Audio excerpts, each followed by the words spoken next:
Whoever you are, wherever you are, hope you are blessed and doing safe. Ladies and gentlemen, greetings, family. Of course, I'm tuning in. You see me without the glasses off today. But if you're looking for some opportunities, particular advertisement opportunities, then look no further at the link at the bottom to my email address. You can hit me up for advertisement opportunities. We are supporting and promoting your businesses here on this channel. You can also, if you would like to donate and subscribe to our Patreon, a link is at the bottom as well.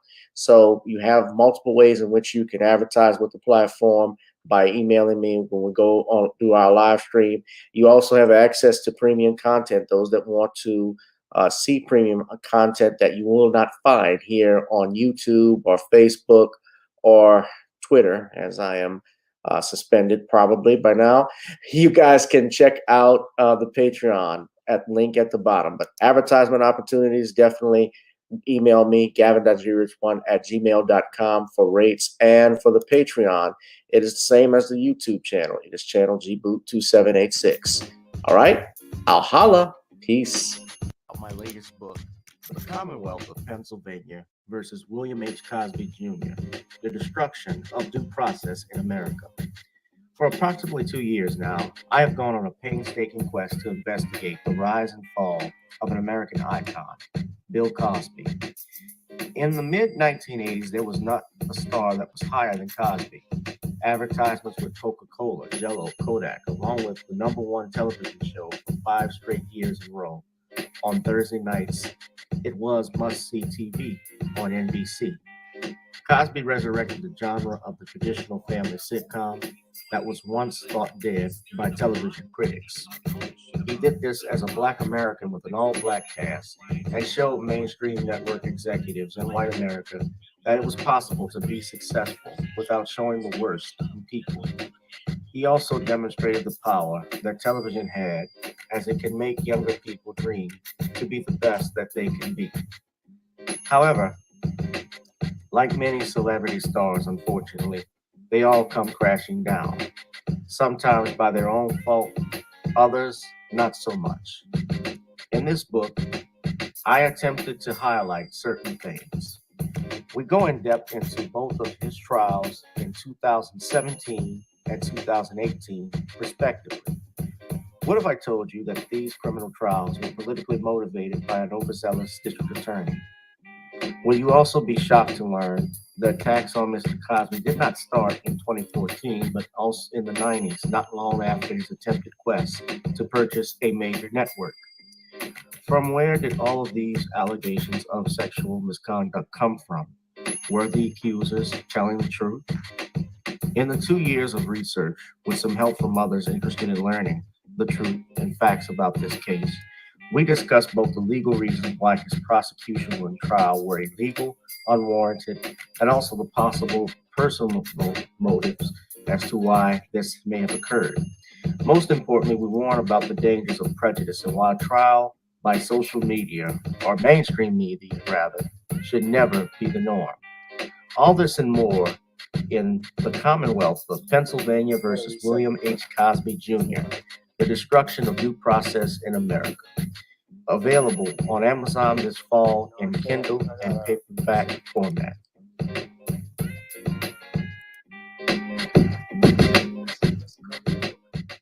Yes.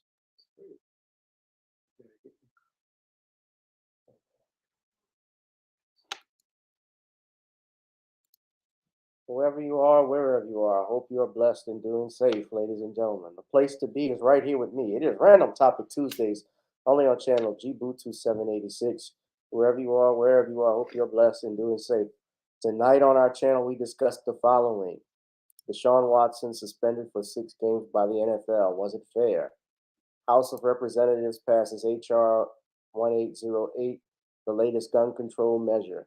All this and more tonight, ladies and gentlemen.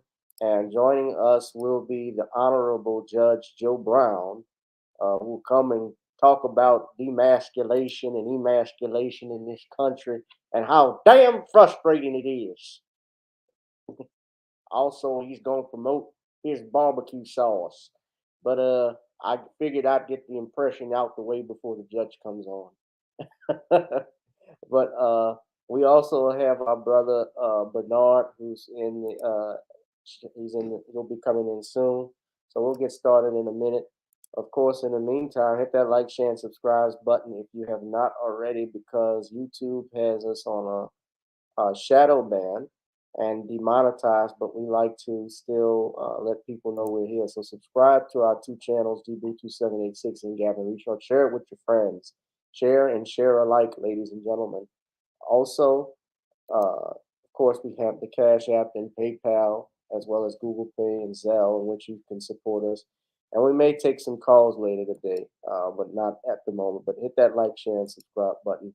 Of course, also, another way to support us is purchasing some Nonnie's Creole blends. Try it on chicken, meat, or fish. Nonnie's goes great with every dish. You go there right now, and you can order some seasoning and enjoy it. I have the link to it here. I don't know what happened. They take off my link. Hold on. There it is there. All right. So we have NonniesCreoleBlends.com, ladies and gentlemen. And of course, our theme song, as always, you can support us. Yeah, go right there, order some, the click button right there. And the good thing about Nonnie's Creole Blend is that there's very little salt in it. So it's actually great for those who suffer from hypertension and high blood pressure. It's very healthy. So I should say it's healthier. It's spicier too. It's Taste of New Orleans. So go ahead and get that. And also check out our video releases, Video Soul, and Gotta Get On Up. So as we always do, before we get on down, it's now time to get on up, ladies and gentlemen. So let's feel the groove and get on the floor. It's time to get on up. Girl, come on. Gotta dance to the beat, because on the dance floor is where we'll be. Show me what you got.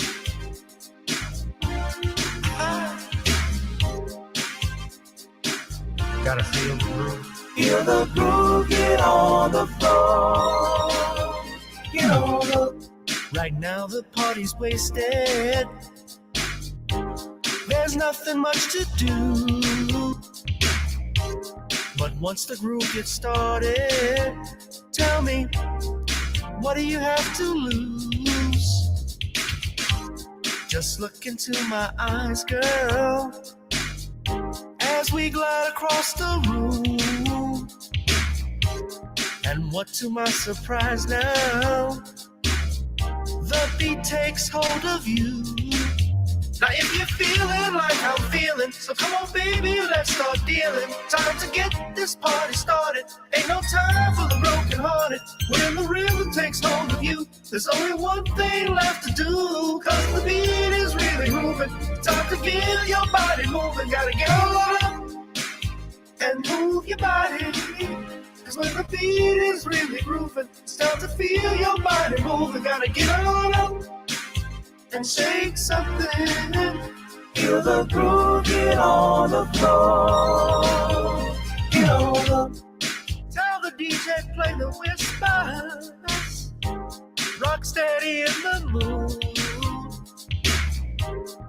Put on earth, wind, and fire. Tonight we're gonna groove. Show me how you do the four corners. Electric slide or two. Hit the bus stop or do the bunny hop, baby. It's really up to you. Now if you're feeling like I'm feeling, so come on baby, let's start dealing. Time to get this party started. Ain't no time for the broken hearted. When the rhythm takes hold of you, there's only one thing left to do. Cause the beat is really moving. Time to get your body moving. Gotta get on up and move your body. Cause when the beat is really grooving, it's time to feel your body moving. Gotta get on up and shake something. Feel the groove, get on the floor. Get on up. Now 2020 hasn't been the best year of all times. We've been dealing with death, the pandemic, racism, bad policing, and all the bad rhymes. But like Uncle Snoop once said, if you breathe and you achieve. And so if you're ready, I need you all to get on up. Are you ready? 1 and 2 and 3 and 4. Get your butt on the dance floor. 5 and 6 and 7, 8. This jam we appreciate. We're gonna slide and step on the beat.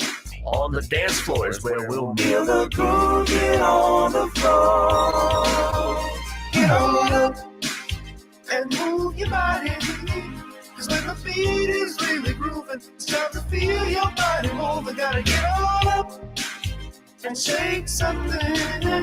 Feel the groove, get on the floor. Get on up, baby. Yeah, gotta get on up. Come on, baby, gotta get on up, baby. Feel the groove, get on the floor. Get on up. What's up, family? Feel the groove, get on the floor. Gotta get on up. Ladies and gentlemen, what's going on?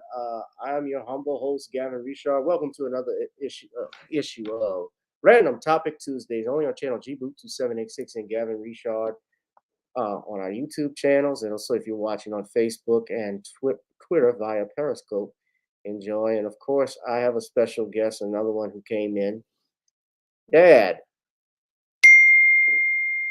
So say hello, Dad. Hi, Dad. Hi, Gav. Hi, family. Hope you're feeling well. All right, ladies and gentlemen. Hear ye, hear ye. All rise for his honor. He's here, the Honorable Judge Joe Brown. How you doing, Judge? I'll manage, at least in a mad rush, young man. And hello to Dad. All right. Hello. Judge. Yeah, and we also have another guest, Judge Bernard is in the building. Young Master Johnson, how are you, son? Okay. I'm doing all right, sir. How you doing? Judge, how is the barbecue sauce going, the sales on that? It's doing well. We're going to be on the shelves before very long. I just signed an agreement with a major marketing entity so that you can order it and they can deliver it in their electric vans. Oh, that's good. But yeah. Okay. Oh, I didn't mean to just interrupt you. Yeah, keep going if you want to talk. No, I mean that's it. That's just the latest upgrade. It's doing well. People like it. Yeah.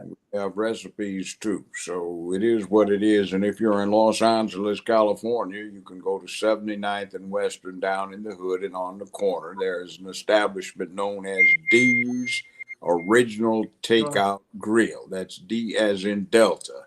That stands for Chef Damon, who was an engineer, and then he decided to get into cooking, and he does all this celebrity catering. So he worked out changing the formula from good old time stuff to that kind of thing that they can sell at Sprouts or the Whole Foods or someplace like that. So you can eat it without guilt, or put it on and slurp it down. Oh, that sounds real good. It sounds tasty too. And Brother Bernard, you've been doing things. I know you work. You do fitness as well, training.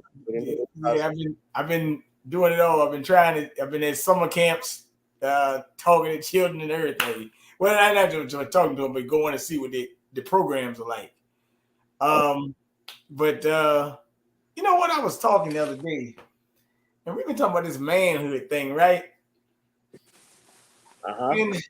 But we gotta talk about this womanhood thing too. Right, to be better woman to get on. But I was pulling up at Food Line the other day, man, and you sometimes you see the sisters with the long lashes on now and all this stuff, right? Yeah. But now they got the cars with the lashes on. They got the headlights with headlights look like bat wings. Yeah. I'm just sitting there saying 1, 2, 3, bat. 1, 2, 3, very. They call it beauty enhancement, but I'm like, you're already beautiful as it is. What's all this enhancement? I mean, I just don't. Yeah. Well, Have you heard this when they say about you can't really predict the weather because it may be determined because of the way a butterfly flapped its wings in Central Park in New York? Well, I guess they're trying to influence the weather so they can flap their eyes, and I guess that's good. When in trouble, they can get away. Just flap a little bit, takes a little practice, and they can play Superwoman and like Mary Poppins. Oh, and how you doing? Mary Poppins. How you doing, Dad? I just realized, Maud said hello. Hello. All right. How you doing? All right. Yeah. Well, gentlemen, let's get started. I guess I'll talk about this first because I want to bring the judge on and welcome everybody. I want to talk about Deshaun Watson incident. He's been suspended for 6 games by the NFL, and I asked what is fair. Was it fair? So what happened, as many people may or may not know, just to update them on yesterday, a arbitrator appointed by the NFL had ruled that Deshaun Watson, her name is Sue Robinson. She's a former federal judge, actually, Judge Joe, and she made a decision in regards to Deshaun Watson and his suspension from the NFL. In this decision, and I'm going to put it up here, she cited the collective bargaining agreement between the NFL and the NFLPA, which is the Players Association, that authorized the commissioner of the NFL to discipline players for conduct detrimental to the integrity of or public confidence in the game of professional football. So the NFL has what's called a personal conduct policy, which is meant to define, address, and sanction conduct found to be detrimental to the league and professional football. In her findings, and I'm going to share with you how the media treated this, but in her findings, she said that Deshaun Watson, she found that he engaged in non-consensual sexual assault, but did not believe he was violent. According to her findings, and it's important to note, she says that the allegations were that Deshaun Watson, a player in the NFL, violated 3 provisions of the policy by engaging in sexual assault, conduct that poses a genuine danger to the safety and well-being of another person, and conduct that undermines or puts at risk the integrity of the NFL. She stated that they had interviewed several women, and also they're talking about this is what's prohibited conduct that they added in here, including violence or threatening behavior towards another person, another employee or third party in the working place, and assault and battery, including sexual assault. Now, It's important to note Deshaun Watson, judge, has never been charged. He's never been convicted on any of these things. He has been sued in court, and he did settle, I believe, at least 22 out of the 24 lawsuits, if I'm not mistaken. It settled most, if not all of them. And the grand jury in Houston came back with a no bill, which means, as for those that don't know the legalese, that means no bill of indictment, no bill of information is to be filed because they didn't find that there was probable cause. I think there are 2 grand juries that declined to initiate a prosecution against Mr. Watson. Nevertheless, one of the things that piqued my interest, she stated in here, and I was trying to find it, but she stated Mr. Watson requested that therapists use a towel to cover his private parts rather than the more typical used sheet. Mr. Watson often provided his own towels, which have been variously described as medium, small towels, or Gatorade towels. So what they're saying is that he engaged in what the NFL characterized as sexualized behavior because Mr. Watson knew, according to her, that there was a substantial likelihood that the towel would fall off. What they're talking about is the assault basically consisted of him getting a hard-on multiple occasions. Now, those of us who are older wish like hell you could get a hard-on on cue and say, hey, let it rise. And, you know, that cut down the sales of Viagra, Cialis, and a whole lot of other things, if that was true. So that's more like he's getting charged with an assault for having an involuntary reflex to stimulation. Yeah. Yeah. Well, So he's saying, but anyway, I thought they were going to proceed under a claim that this was part of the U.S. Arbitration Act of 1928 that allows anybody in the country to substitute binding contractual arbitration for any judicial proceeding, though when it comes to criminal liability, there is that Fifth Amendment problem. Now here, the grand jury returns 2 no true bills, which means they fail to find probable cause and indicate that there is a lack of that.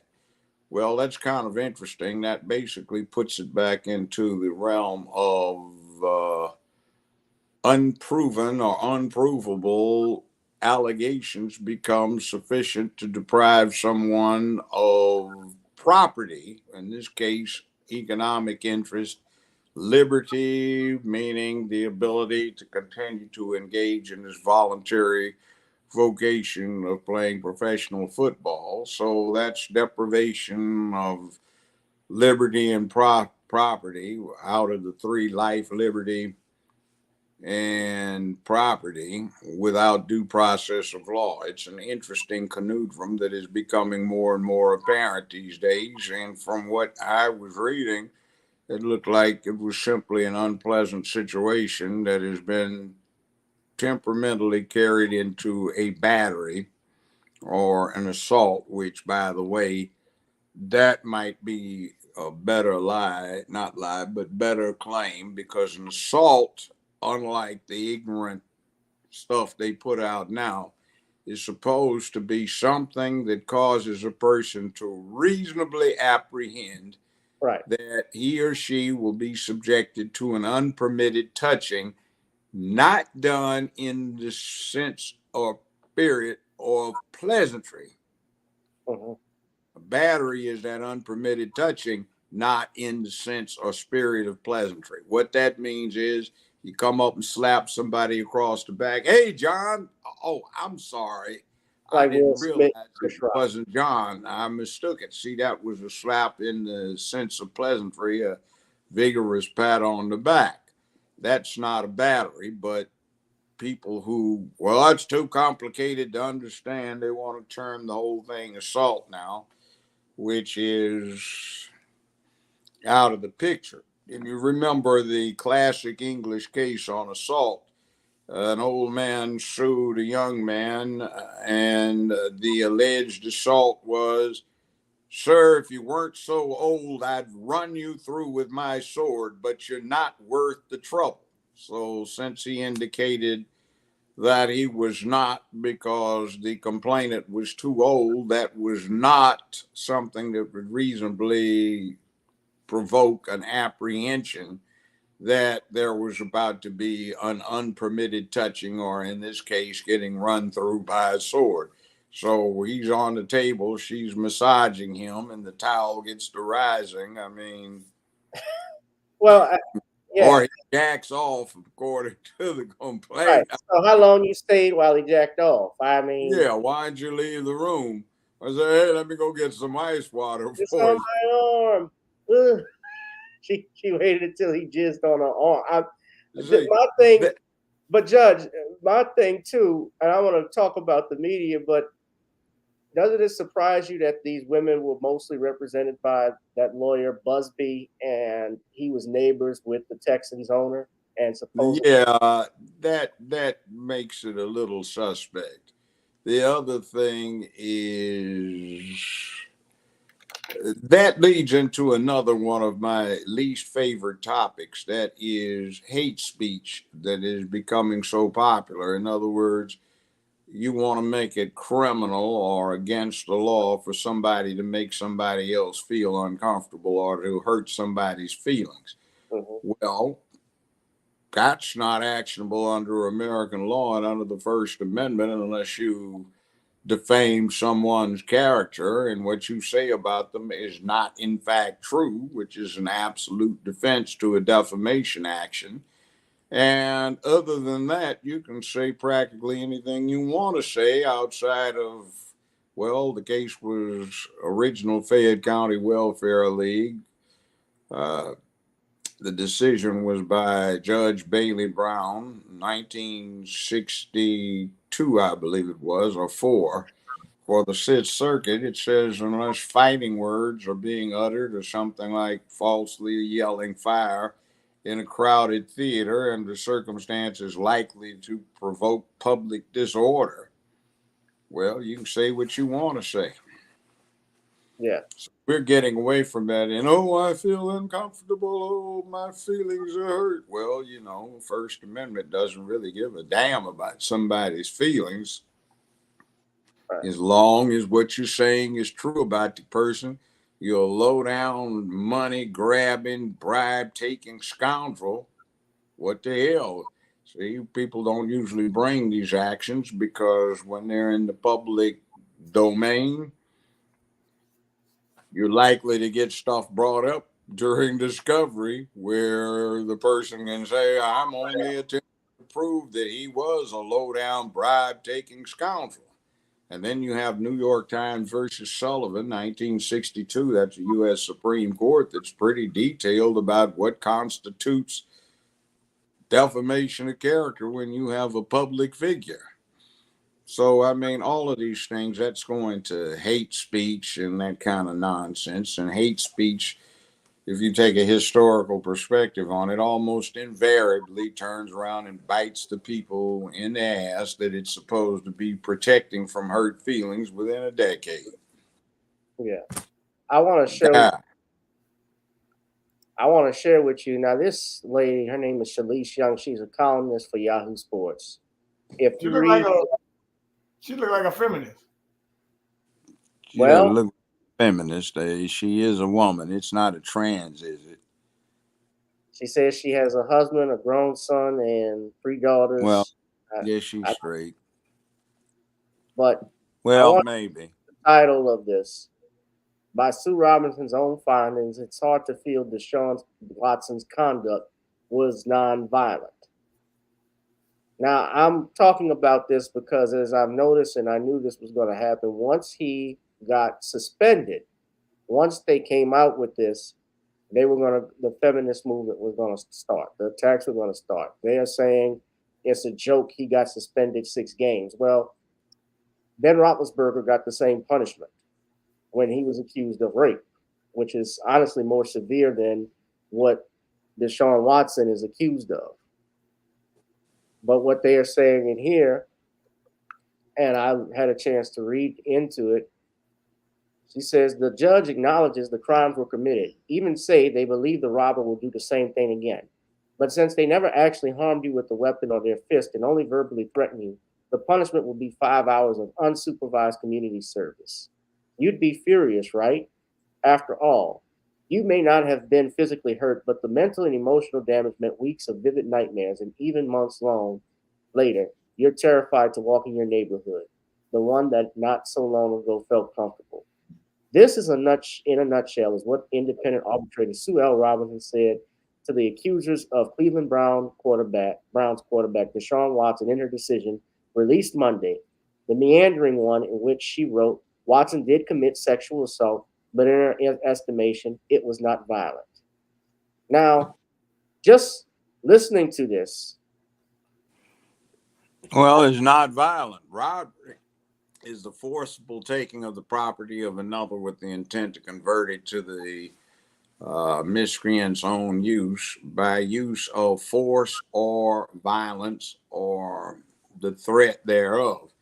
Under this circumstance, it's a theft because there was no immediate or overt threat of violence. It's a theft. well, my point is how the media. Yeah, I know. In other words, they don't get it. They are driven by emotional. Oh my God! Well, lady, you got a thing running up under this woman that wrote this. She also is extremely anti-gun. And there was an old saying from the 19th century: God made man, I guess, and women, and Colonel Colt, the inventor of the six-shooter, made them equal. So this woman that wrote this article is vehemently opposed to Second Amendment matters, and it seems that if this was intimidating her, maybe she needs to recant that and learn how to be properly armed and defend herself, and maybe such a thing would not make her feel helpless and having nightmares and intimidation. But when you read, yeah, but Yeah, my I mean, I just read that, and I'm familiar with or read some of the stuff the writer has put out before. So that's just on first impression. she said to some of us that sounds like a predator, someone who knows that they are doing it, what they're doing is wrong, does it anyway, and could do it again in the future. And yet, given all of this, Robinson gave Watson what amounts to a slap on the wrist. His Okay, non-throwing. what was she going to do to him? She doesn't have criminal jurisdiction, you fool ignoramus. Apprise yourself of what the Constitution says. This is predicated on him keeping his employment status with a private concern, a football team, a business enterprise. It's internal to them. It has absolutely nothing to do with the public interest in terms of something against the public peace, dignity, and order of the state or the United States. A grand jury on 2 separate occasions has returned no true bills of indictment. That's it. So all of this other nonsense and the corresponding analogy is bogus because we're not talking about a criminal matter. And she's getting tore up in the comments. Someone wrote this. They, although they have maybe a couple that seem to agree with her, but they say here, if you feel he is guilty of a crime, then you should complain about the DA, not an arbitrary judge who decides how many games Watson is suspended. The NFL, And then the other thing was it's the grand jury. right. I wonder and- why 2 grand juries that I imagine heard the same evidence chose not to indict him. Because they didn't think there was any criminality to the thing. I mean, honest to goodness, a guy getting a hard on because some woman's rubbing on him while he's naked. I mean, that's not polite, but I mean, some people are more usually excited than others. Maybe he had sufficient ration of nookie for the month or the week or whatever it may be. Well, I mean, an erection also, that's an involuntary reflex. I mean, That's it. If you see and you have mens rea, evil intent.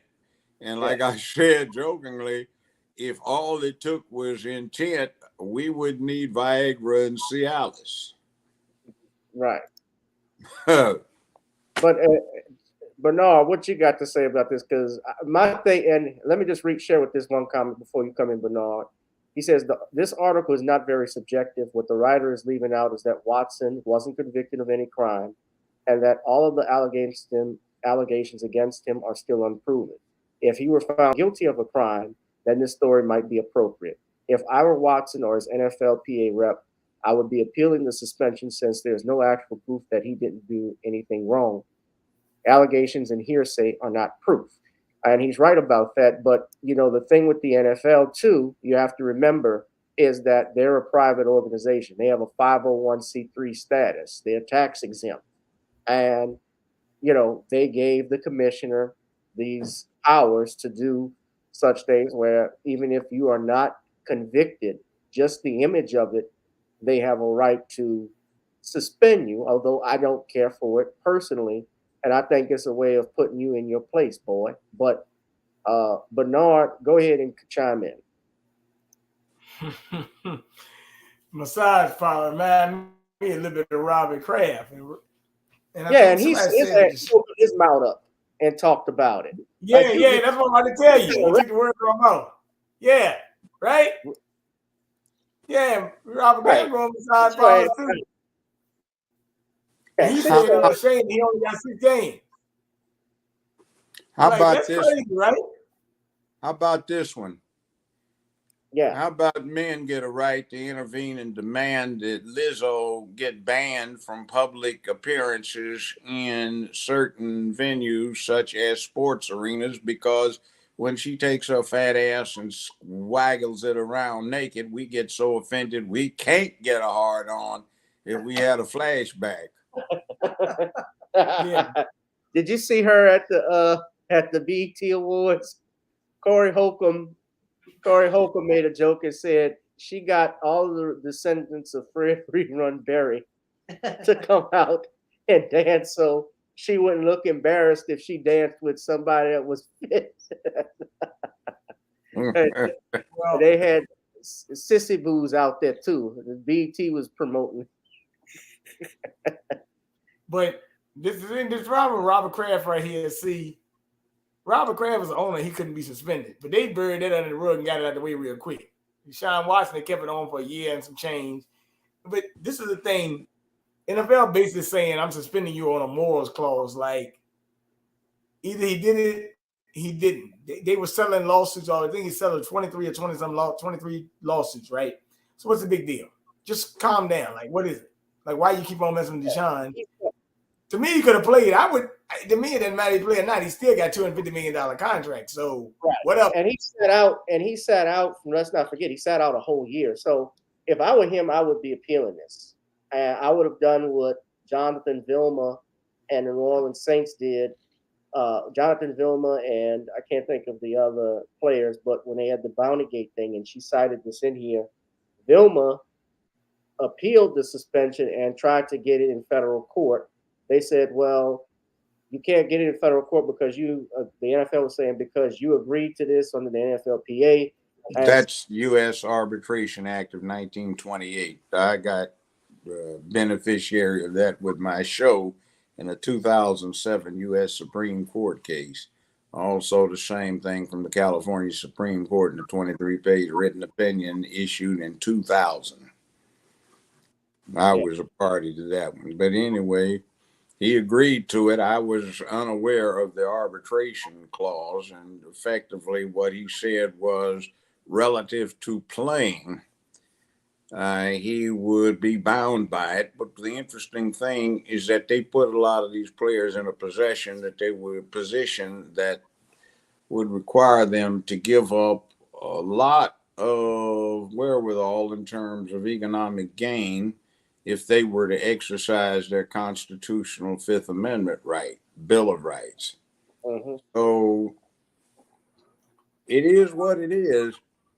It's not that he agreed with it, Judge. His union agreed to. Yeah, but he's got a contract with the union, and he agrees that he's playing in a union shop, and as part of his employment agreement, he agrees to become a union member. Right. But see, Robert Kraft is a hypocrite. Well, that's no doubt. He got a rub and tub in a Florida massage parlor, and his charges were dropped. But then he was charged with soliciting a prostitute. So he tried to get a rub and tug. Tugging table stuff. Yeah. Rub and tug, not tub. And rub and tug. And yet he writes this and says, this is an embarrassment. The independent arbitrator coming back with only a 6-game suspension for Deshaun Watson is frankly an embarrassment for the entire league. Robert Kraft, you're an embarrassment. You got busted with a prostitute trying to get some at a massage parlor, and you're talking about Deshaun Watson? Oh, look, let's be candid. They've softened up the game. It no longer has the gladiatorial componentry that it used to. You look at a football game, and if that's all you've seen, you show up at a stadium, and my God, this place is so behind the times. Why? They don't have the lines on the field to show you where the first down is. What? And then you say, oh, those computer-generated lines they have for those who are ignorant of the rules and don't know what the chain is for and the down markers are about. Oh, we got to dummy it up for them, where children get to vote on the halftime commercials on the Super Bowl. You get peanuts balloons from Macy's Parade being used for dull, dumb commercials because the children are allowed to vote on them. You have the ridiculous thing of wardrobe malfunction where everybody goes berserk because if you just happen to tape the damn thing, slow it all the way down, and frame by frame go through it, you can see some of the memories of Janet Jackson. Some of the memory, I think, is her left one of Janet Jackson with a huge starburst around the nipple that's showing less than you get from the typical bikini top at a beach these days. And then you turn right around and you've got Lizzo the hippo with a bare ass twerking on the floor of the Staples Center during a Lakers game with many young boys looking at it. It gets ridiculous. It's just opportunism as it applies to those who want to impose their outlook on things on the rest of everybody. So we have enough of that. Yeah. Dad, do you have a comment? No, I don't have a comment. Okay. Bernard, you were finished? Well, I just want to say this about Robert Kraft. See, that's the thing, like Jim Irsay and all these owners, they will really like go out there and make statements, but they don't adhere to the statements. That's the only thing I got to say about Robert Kraft. So Jim Irsay, whether it was Carson Wentz or this guy, that guy, they go blabbering off at the mouth, but hey, money talks, bullshit walks, I guess, huh? Yeah. That works. Wow, we whoopee. Right. I mean, yeah, you mentioned Jim Irsay. I remember when he had a DUI a few years back. He was driving out in Indianapolis. Scrub it under the rug. Yeah. Nothing happened with him. Robert Kraft, nothing happened with him. Yeah, a lot of those guys who are rich and wealthy. And let's just forget about Jerry Jones, though. Yeah. Clint Murchison was the one who owned the Cowboys before Jerry Jones. He was an oil man. In regards to $250 million, I wouldn't give a damn if I wouldn't throw another pass in my life. That's right. I agree with that too. This man is going to get paid. That's the reality of the issue. He's going to get paid regardless. And the NFL is not the police. They can't arrest Deshaun Watson, and he sat out a year already, which would have been stuff. Yeah, Vince McMahon too. Yeah, he's been accused of stuff. Yeah, he's allowed to retire. He's retiring when his stuff was gone. But I mean, I had heard all of this stuff before. It's like we're going back over in time with a lot of people on stuff that was already made public, and we're just rehashing it now, trying to go back at them. I'm just tired of all of this stuff. But beware of broads that write stuff on Yahoo Sports and that's the point I was making, Judge. They're writing stuff on Yahoo Sports and USA Today, talking about the man and talking about him. It just doesn't. That's why you can't trust media today. National media has an agenda. that they try to push. Obviously. I mean, good taste is good taste, man. Don't get a hard on when you're getting a rub down. You know, if you can't deal with it, don't go. You got enough cash in the bank and enough brawn to sit there and pull down all kinds of finance, whatever you want to pull down. So, man, it's uncool, but I mean, come on now. Yeah. But do you think this is a reference to just this part of the Me Too thing? The I think it is. heterosexual, yeah. I think it is. See, let me explain something. At base of every damn system on the planet Earth today, at base in all human interaction with each other, there are two things: either physical might makes right, or pussy and the withholding thereof. See, women are the sole source and supply of pussy on the planet Earth. And they can withhold it, and unless somebody wants to go abuse them and rape them, then that's punishment for not doing what they want you to do if you're relating to them. On the other hand, at base, it's about power. And when women become too disinclined to recognize that essentially when it comes to the human race, there is a standoff balance between their pussy power and the ability of a man to impose by raw physical violence. Remember, we are the apex predator on the planet, and it is the male of the species that is best adapted to that role, with large creatures that can stomp, gore, and bite back. That said, some people don't like their lot in life, and the 50-50 dice throw that says you could churn out XX or XY, they don't like what they got dealt and they want to swap around and change the realities. A woman who understands pussy power can always get her way over the worst damn brute. A brute may not get his way, and then there's the rest of the system and society that says we just don't treat our women that way because they're such a valuable resource. We used to have a saying back in the 60s: power to the people, black power to black people, white power to white people, etc., and pussy power to the vanguard. So that was a takeoff on what the Panther Party had, but it was what it was.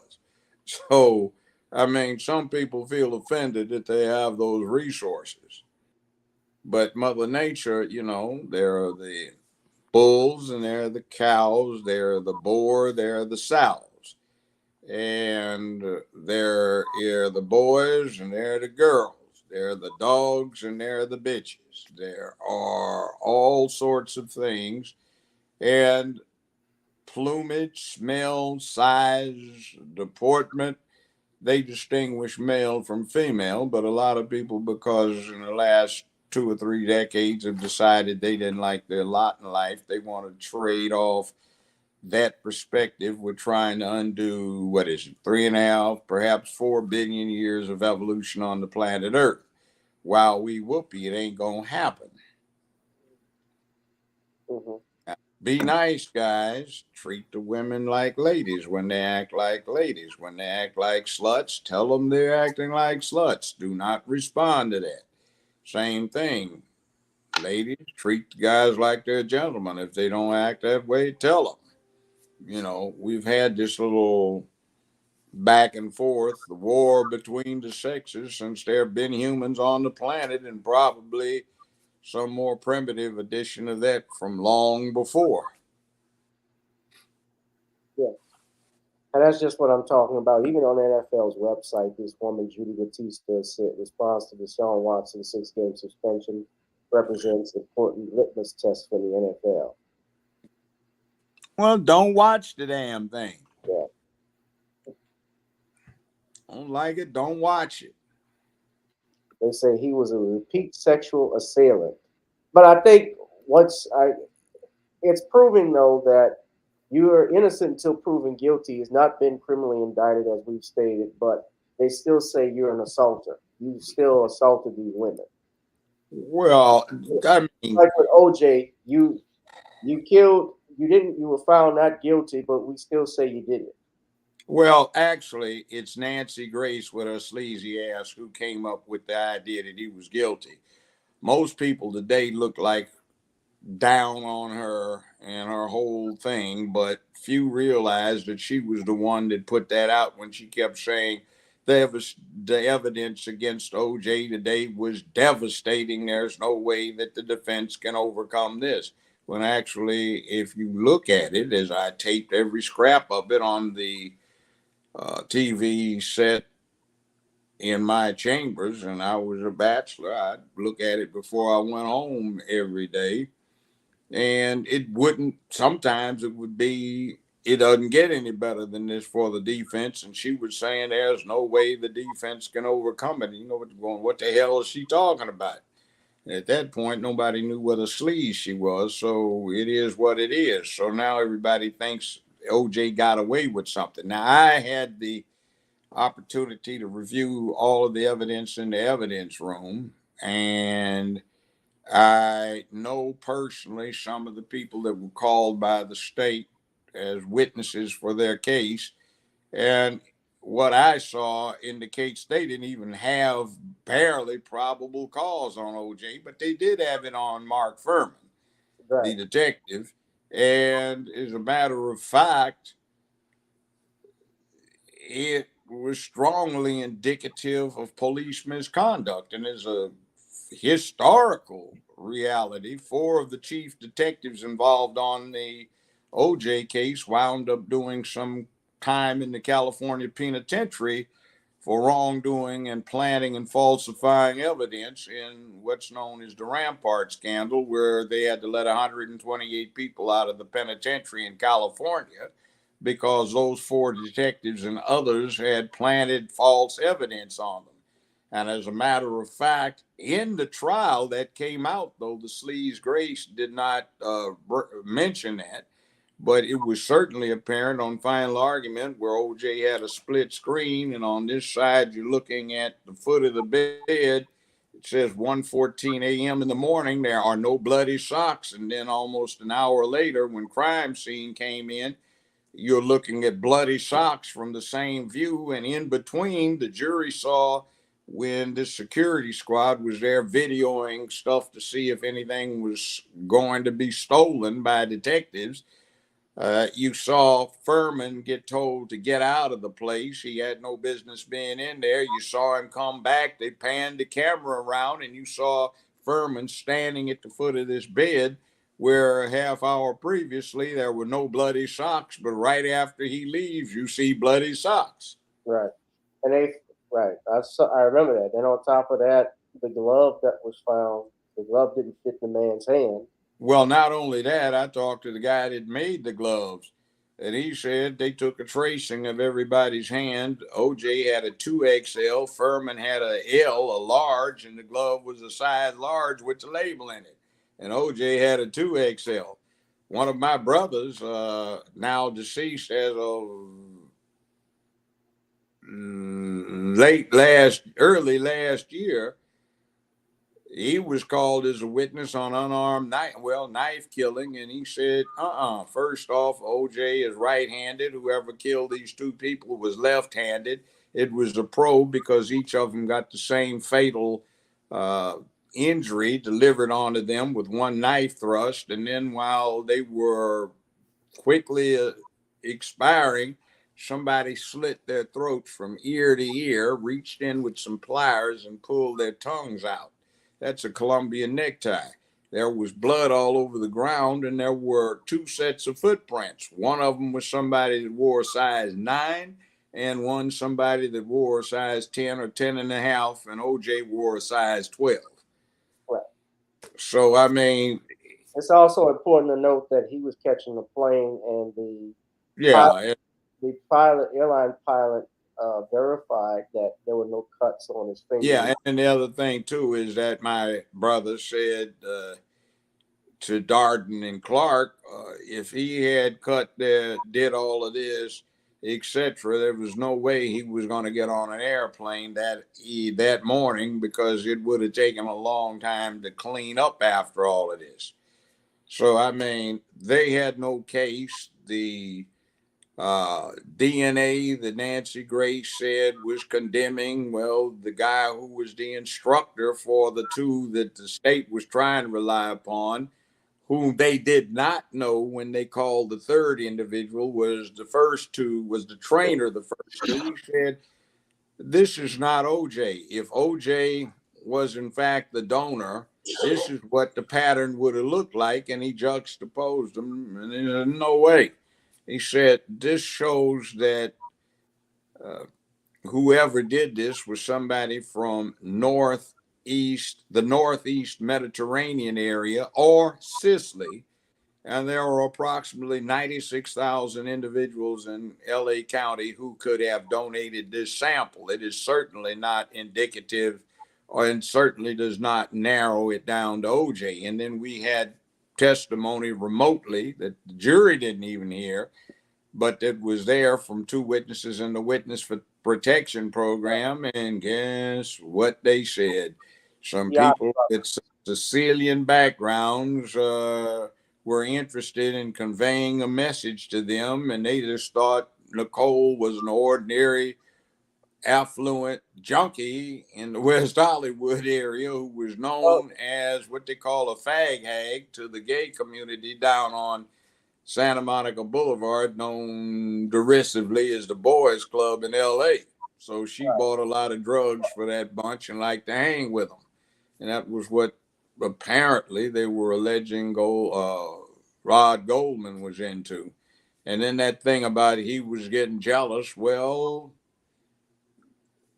they had quite a few witnesses who testified that the public seems unaware of, who said, we were with OJ when he ran into Nicole, screwing somebody on the couch, giving head to somebody on the couch. And his reaction was, hey, look, what about the girls? You can't expose them to this. Why don't you date somebody with at least enough money to rent a hotel who has their own damn apartment? And if you can't find that, ask me. I'll give you the money to do it. So this don't embarrass the girls. Well, he had a son and daughter with her, but the Fiata brother. Well, I'm saying that two daughters were involved in the reception or recital that evening. Yeah, as the jury remarked when some of them were interviewed afterwards, hey, he would have had to been in a position to say, daughter, don't go upstairs and smooth out your sister. And if she, hears mommy screaming, it's just daddy killing her. Because who's to say they would have not come back down from the reception if that was what the deal was? The other thing was that glove was found by Furman. It was under a foot of fallen leaves, way into OJ's backyard in the dark shadows. He supposedly found that. Furman supposedly found the bloody socks that you can see him planting. And he gets there less than 5 minutes after the killing, and he lives almost 25 miles away from where Nicole lives. And it turns out from the proof, he had been over there, Furman, at least 11 times, and had been trying to court Nicole and was trying to get a date with her. So he had known Nicole for a while because he had responded to the scene, but he used to say his thing, he was a vehement racist. He said, the only thing I hate worse than a nigger is a nigger lover, which was the saying that they did. And Nicole was the biggest one because she had not only OJ, she messed with, and here's the thing too, she was messing with Marcus Allen. And OJ even had Marcus Allen hosted his wedding at his house after this happened. So he wasn't. Well, yeah, but see, one of the main things is that Nicole was a junkie. She owed every big-time drug dealer in West Hollywood and in West Los Angeles a lot of money. She had a very loose lifestyle. And the witnesses who testified about the Sicilian connection were dating her two sisters. Right. And they were in a federal witness protection program, and their surmise was that Nicole got killed as a way of sending messages to her two sisters, and through the two sisters to their boyfriends, the witnesses in question who were in a federal witness protection program. Yeah, this is him here, Anthony Fiato. And yes, Phantom Beat, he did say that, talk about planting evidence on criminals. In fact, that's what they tried to say Johnny Cochran played the race card. No, Johnny didn't play the race card. He played the credibility card on Mark Furman. Well, let me tell you. It was definitely Bailey who cross-examined Mark Furman. Well, let me tell you what he did do. I've known Johnny Cochran since 1966. We talked. We had each other's phone numbers.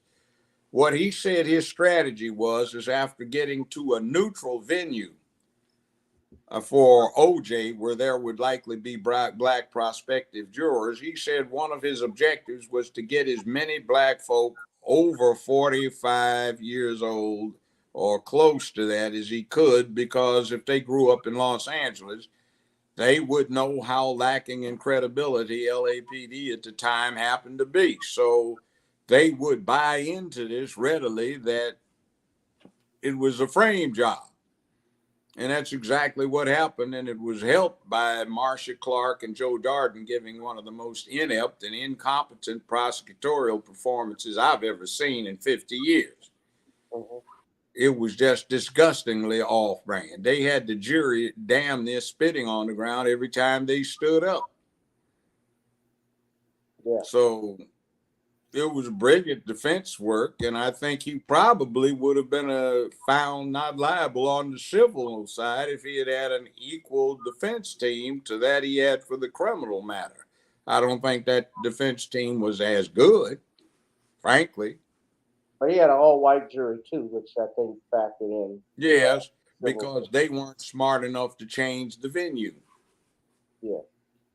See, LA has 13 judicial districts, or at least they did have.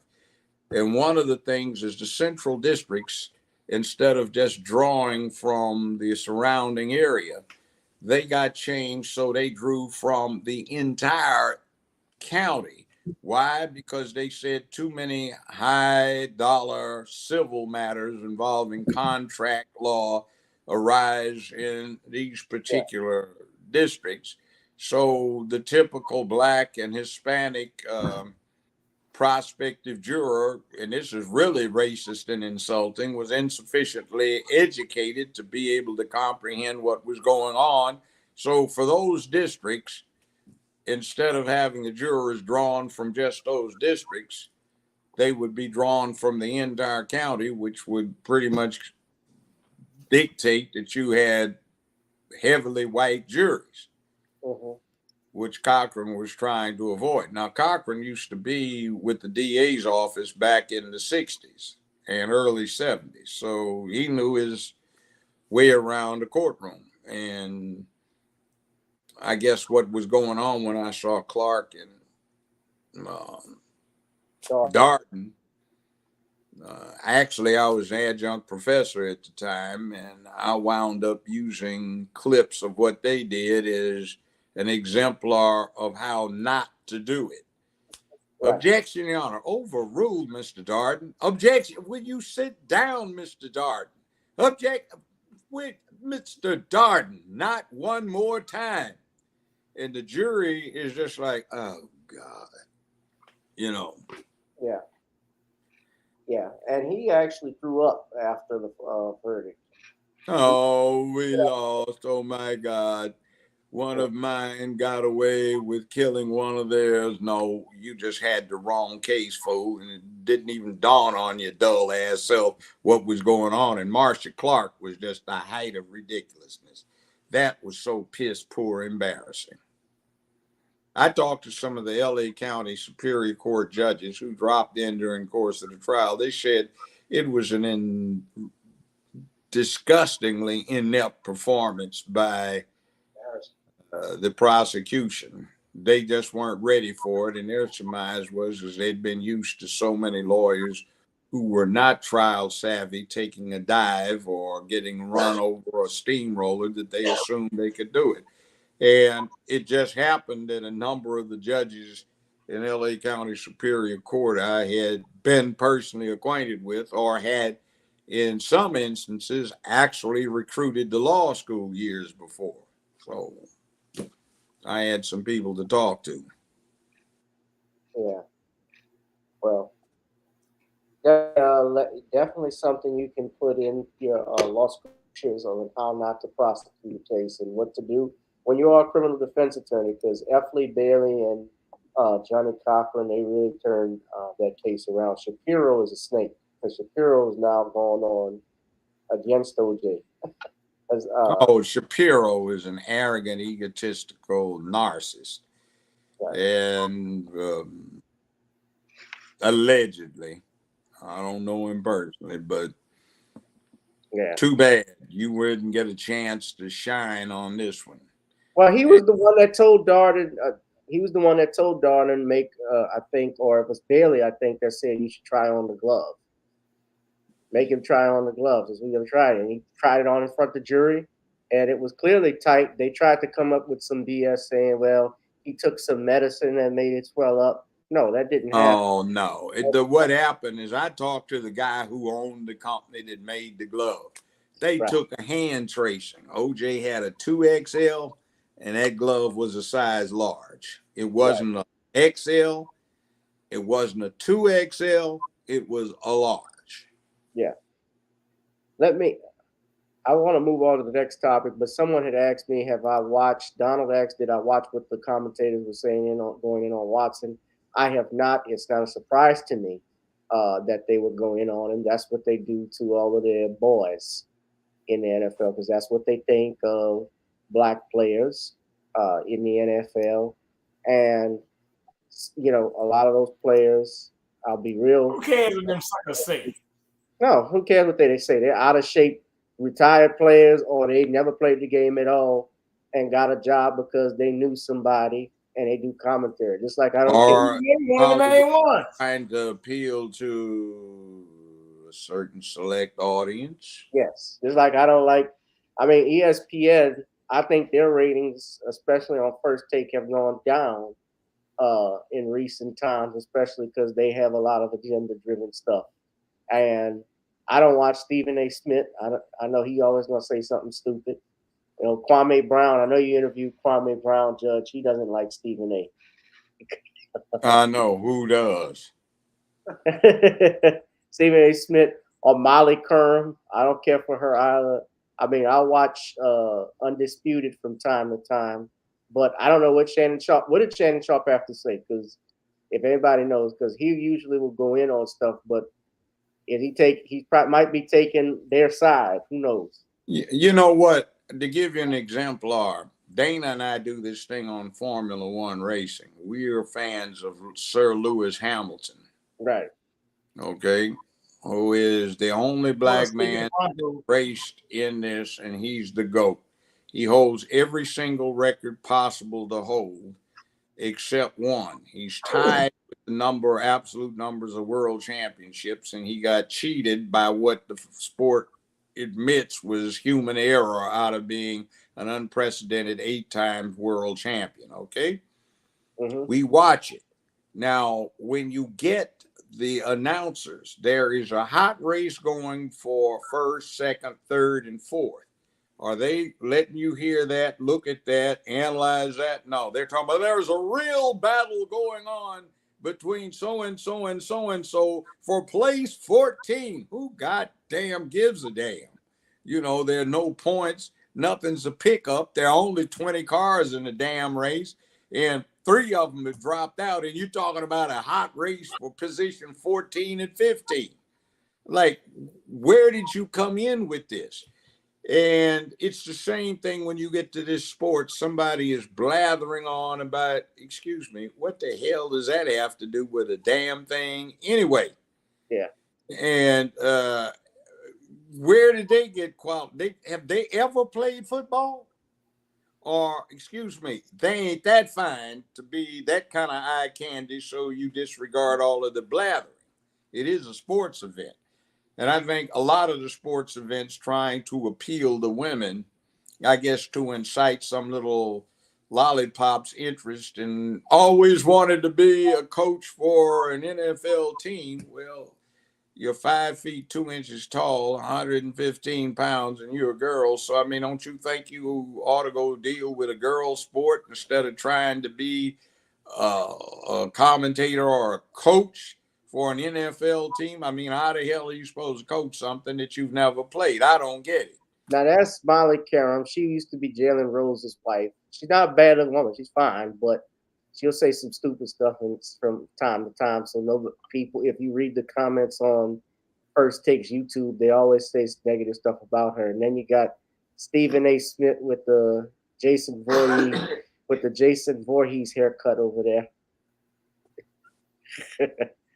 Well, there's some good-looking women for the most part. Half the McDonald Arches hairline on Stephen A. Well, I had my last ex-wife kind of looks at least as good, better than these, but she's not a bad-looking woman.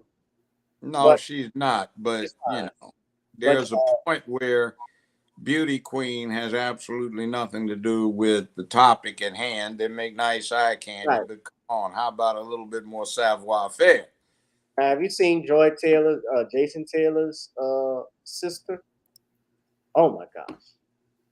Let's see. Well, if you're into that kind of look, it's not bad at all. No, indeed. Not bad at all. Now she's a commentator. She's a commentator on Fox with who's your boy? You know who I'm talking about, Bernard. Who's the one that comes on and does that music? Colin Cowherd. Yeah, that's it. Yeah, she used to be on First Take. That's her. Yeah, she's cute. And I'm not, if sisters listen, like I'm not trying to get off into white women here. It's just beauty is beauty. I mean, it's like all forms, white, brown, black, red, yellow. You know, it is what it is. She's black, Judge. Well, okay. Her father, I think, a mixed race, but I know Jason. She is what she is. I mean, it doesn't keep her from being fine. What the hell? You know, the one drop rule. You got one drop in you, that makes you, wow, we whoop-de-doo. Donald says Colin Cowherd he's a jackbutt. I never heard that one before. But a what? A jackbutt. He trying to say a jackass? Okay. Well, since Joe Biden took that one, monopolized the jackass in chief, you know, I guess maybe you got to come up with jackbutt, but it is what it is. Hit that like, share, and subscribe button. Yeah, I knew Colin Cowherd I thought he's an asshole. I'll say that because I saw him. He made some commentary. I know you don't follow sports, Judge, but he said something stupid about the New Orleans Saints wide receivers versus the Arizona Cardinals and how they were going to beat the Saints because the school that the Saints receivers came from were no-name schools or something like that. That's really how you base. That's how you base talent. Jerry Rice, Walter Payton all went to HBCU schools too. Well, how about this? Tank Younger and Deacon Dan Towler, hired in 1949 by the LA Rams as respectively fullback and running back. Yeah. And Tank Younger also was a defensive tackle. He went both ways. He was a fullback. He was 6'4" and weighed 270 pounds, according to Deacon Dan Towler, not Deacon Jones, who's 20-some years in the future from this point. Deacon Dan Towler played defensive end. He was 6'7" and weighed 250 pounds. Did you see that as a running back, for God's sake? No. 6'5", and 250 pounds. Right. So they came out of Grambling. Those were the first two in the NFL out of Grambling. So I guess it didn't count that they came from what was then a no-name school. Well, Grambling had actually the most Hall of Fame. Actually, the NFL Pro Football Hall of Fame, Grambling has the most alumni. You know, Buck Buchanan. Yeah, I mean, but those were the first two, and I just happened to have met Deacon Dan Tyler, who became a preacher, but he was also a tenured professor at the state university known as Cal State in L.A. And I know him because I used to date his fine ass secretary. Anyway, Yeah. Lord, she was fine. Wait. Yeah. Let's talk about this next topic. This is our last topic. House of Representatives passed H.R. 1808, latest gun control measure. Now, what is it, Bernard? Okay, I'm glad you said that because I was looking at something to bring up, right? And after you finish, I'm gonna send you 3 articles, and you can tie it all in together because it all fits into what you about to talk about. Go ahead. All right, thank you. So, it's a couple of days ago, the United States House of Representatives, on a Friday, I believe on July 26th, so nobody had even followed this, but they passed what's called an assault weapons ban of 2022. The bill makes it a crime to knowingly import, sell, manufacture, transfer, or possess a semi-automatic assault weapon or large capacity ammunition feeding device. The prohibition does not apply to a firearm that is manually operated by bolt, pump, lever, or side action, except for certain shotguns, permanently inoperable, an antique, only capable of firing rimfire ammunition, or a rifle or shotgun specifically identified by make and model.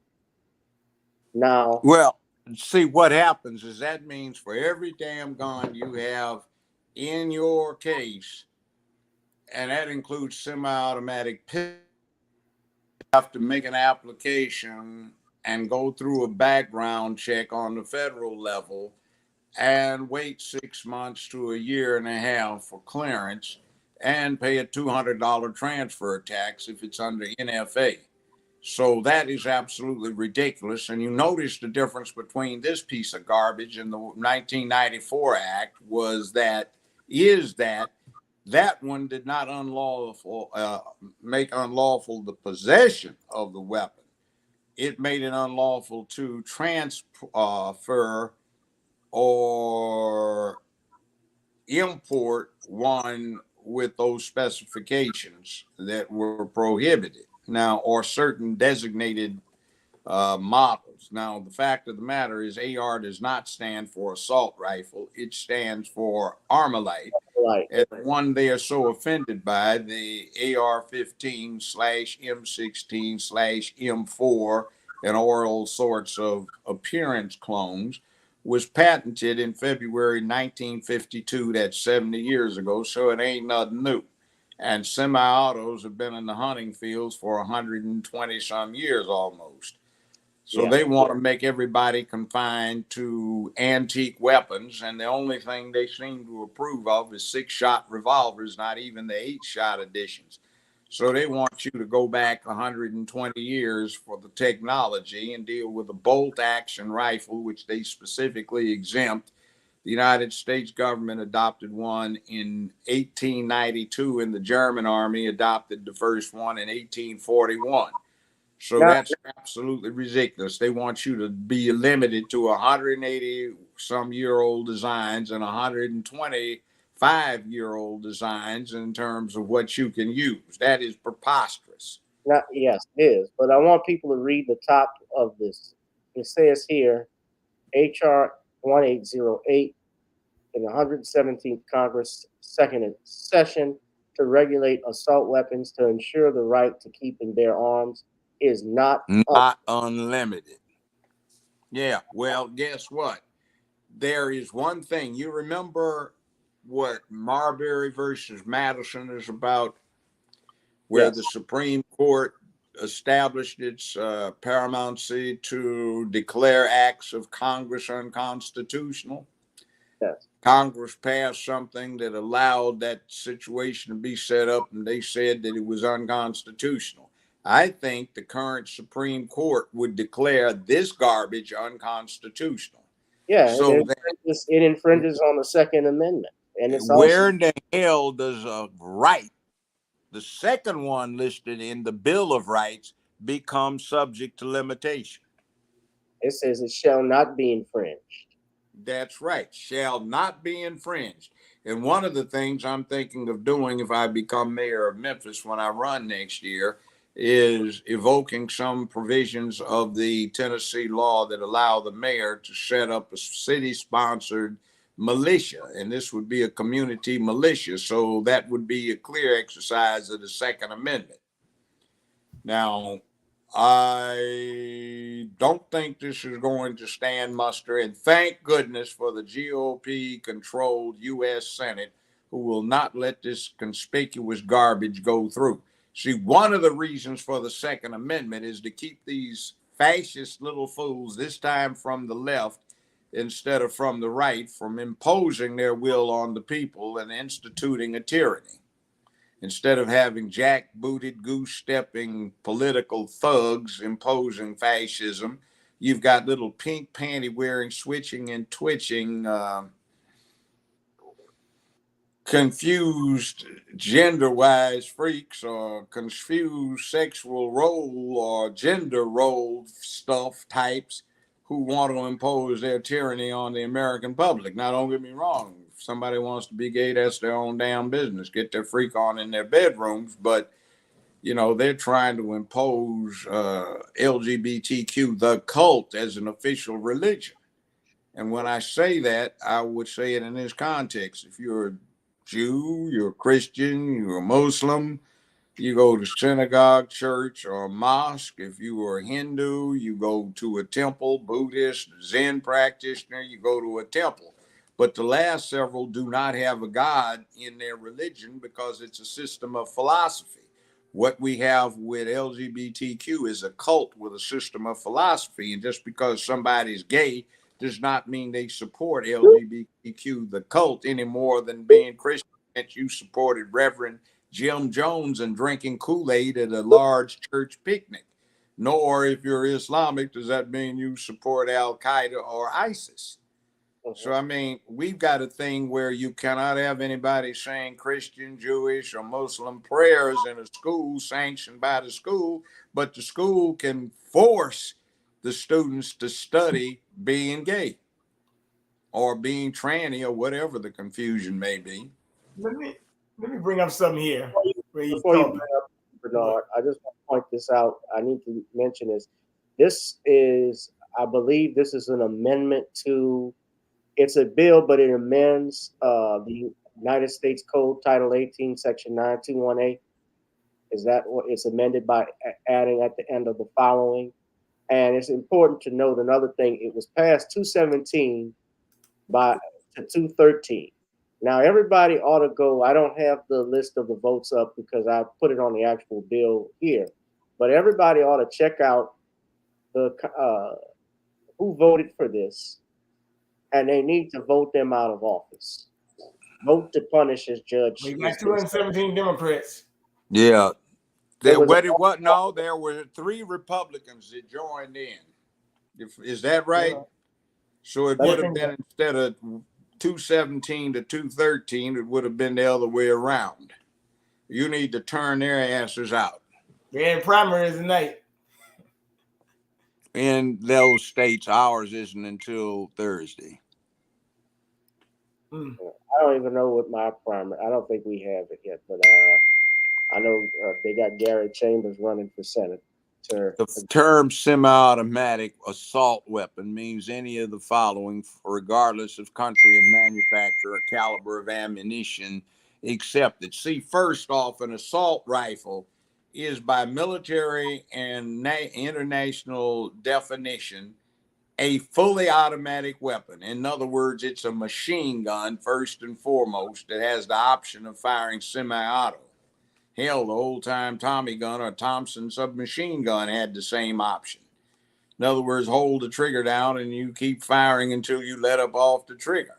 Semi-auto means you have to pull once every time you pull the trigger. And by the way, in the entirety of the history of the United States of America, every single military/infantry rifle that has been made available to U.S. troops has been offered on the commercial market.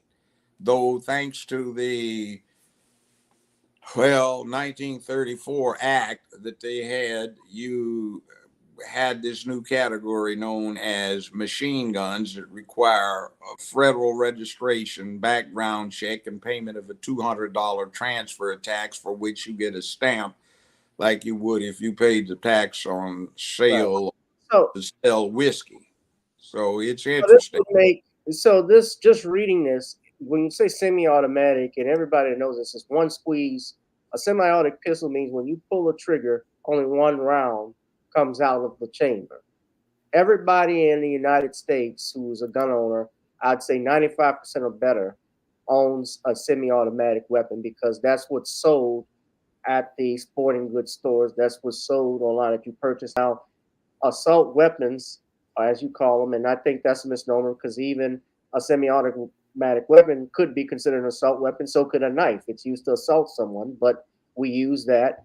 Uh, you know, when you're talking about a automatic weapon, those are illegal and hard to come by. If you can get it, it's hell of expensive to get because after I think when Reagan signed the act in 1984, they banned it. After anything after that, what happens is Right. it can be resold if it was in retail uh, status prior to the bill. Anything manufactured after that cannot be transferred. So the stuff they have now is all from that period. So it's 40 years old, newest. And what happens is the price has been escalating. It's a good investment, but they want to confiscate all effective modern weaponry, which means anything from about 1901 or 2 all the way up to the present would be subject to confiscation. See, they're talking about possession of Right. 9mm pistols, 45 autos, 32 autos, 380s, you name it, would be illegal. The only thing you could possess legally would be a 6-shot revolver. Right. And the They ones got they my make guns now, up there. that's from 1892. 1886 is when they came up with that. Smith did. So, in other words, 160, 140 some year old weapon is about the newest you'd be permitted to have. Now that's ridiculous. I mean, see, these punk asses are too piss poor, cowardly, and unmanly to go out and go learn how to shoot, go out on a range. And they're sissified idiots who want somebody to protect them. They run around quaking in their little dainty boots and pink little underwear, and they think taking time to make a law to make something more illegal that's already illegal, like killing or murder or such like, or aggravated assaults or assaults with a deadly weapon, somehow or another adding another little something on top of a thing that somebody is likely to get a death penalty or life without possibility of parole for right now is going to make a difference. Plus, the other thing is when you outlaw something, you automatically create a black market for it. And when you have contraband like that, you have bootlegging, and that's just another prohibition. So the prohibition on alcohol didn't work. The prohibition on drugs does not work. And they still have this ongoing war on drugs, and all of the really hot stuff that they really don't want in the country comes in, along with these shipments of cocaine and opiates that they can't stop. And right now, one of the main problems is that they have these things that can do 3D printing, where if you can get a hold of the computers, if you have enough money to get one, you can build any damn thing you want. CNC machining. You can take a hunk of aluminum and a hunk of steel, program the doggone setup, and make any damn weapon parts or weapons you want, and even improve on a lot of stuff that's already out there. So unless you crack down and totally negate the First Amendment, where you can't communicate instructions or put stuff in writing, there's no way of stopping this. There are shipments stolen when these 18-wheelers get hijacked in interstate commerce. carrying a shipment of new weapons for somebody's Southern Sheriff's Department or Highway Patrol or National Guard or Reserve Armory. I mean, where are you going to stop this? See, the other thing is I've taken martial arts for 55 damn years. I can kill most humans inside of 15 to 20 seconds, and I don't need a damn weapon. So what are you going to do about me? Or register my ass? Hell, well, no way. Even though I am 75, I can still kick some ass. So it's a matter of character that I don't kill you, not that I have been de-weaponized. So, I mean, they're missing the point. And one of the big things is these son of a bitches have created this mess by their failed policy. They have emasculated the damn country, and they act like they're surprised at the result of removing masculinity as a control. You have said you can't shame, you can't embarrass anybody, so the shame of doing something wrong has become obviated. So what the hell? There's no shame for doing wrong. What the devil do they think they're going to do to get people to behave? Put on an authoritarian government over them, to clamp down on them in a fascist way? And then you get this thing. It's beginning to look like Orwell's Animal Farm.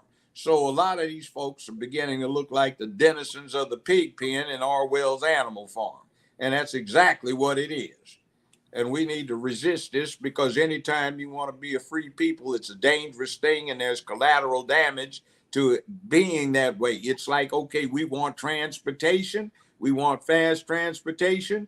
Why, if we're interested in people getting unnecessarily killed, don't we either outlaw private transportation, use of automobiles? Ain't no way that's going to happen.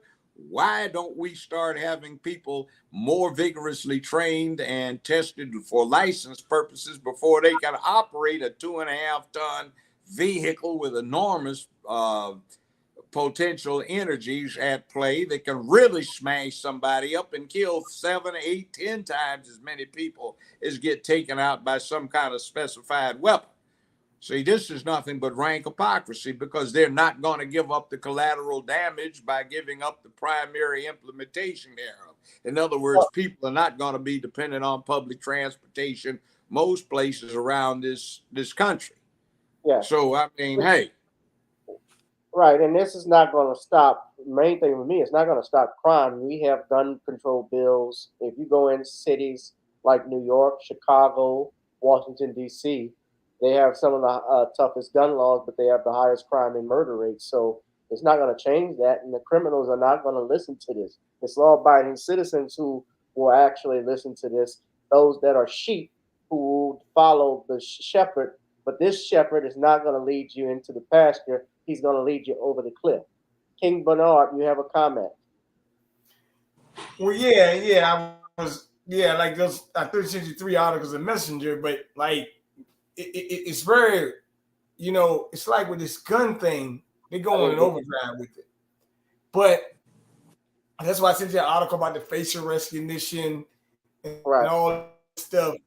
You see, down here in Richmond, down here in Richmond, the 177 people, and I know all these areas. As a matter of fact, I go be all over. So, like that's like a housing thing, but they say most people tied to government housing stuff.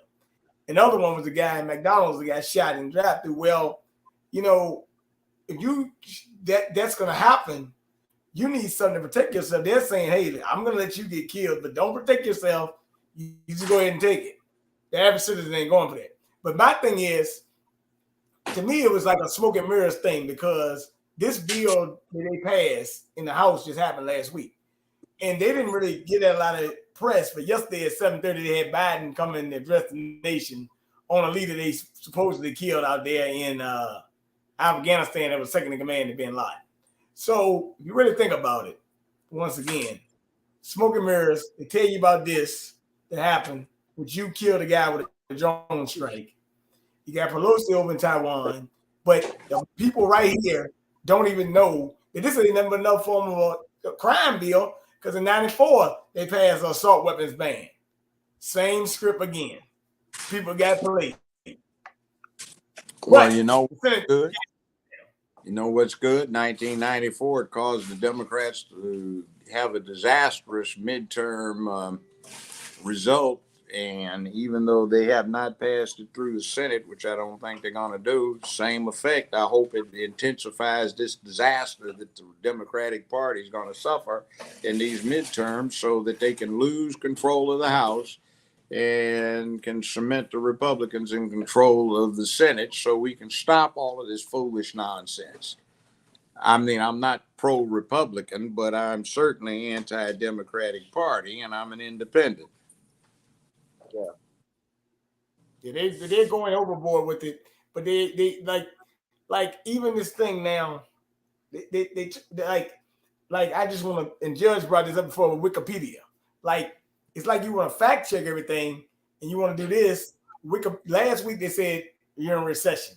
Then they come back and say, "Oh no, we're not in a recession." They go to change the definition on Wikipedia, or it's a decline in economic activity, and then they locked it out, so you can't go back into it. And that's what Judge talked about. You can go edit Wikipedia if you got the right credentials or something. You can do it.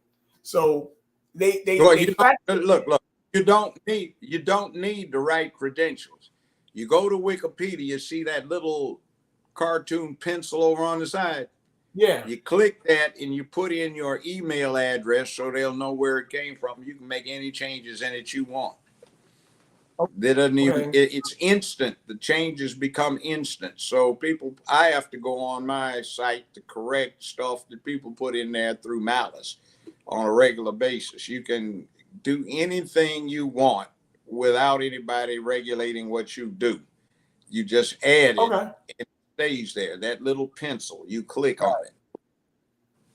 Right. You can add Wikipedia. Yeah, you can add anything. You can make it a race and you can alter.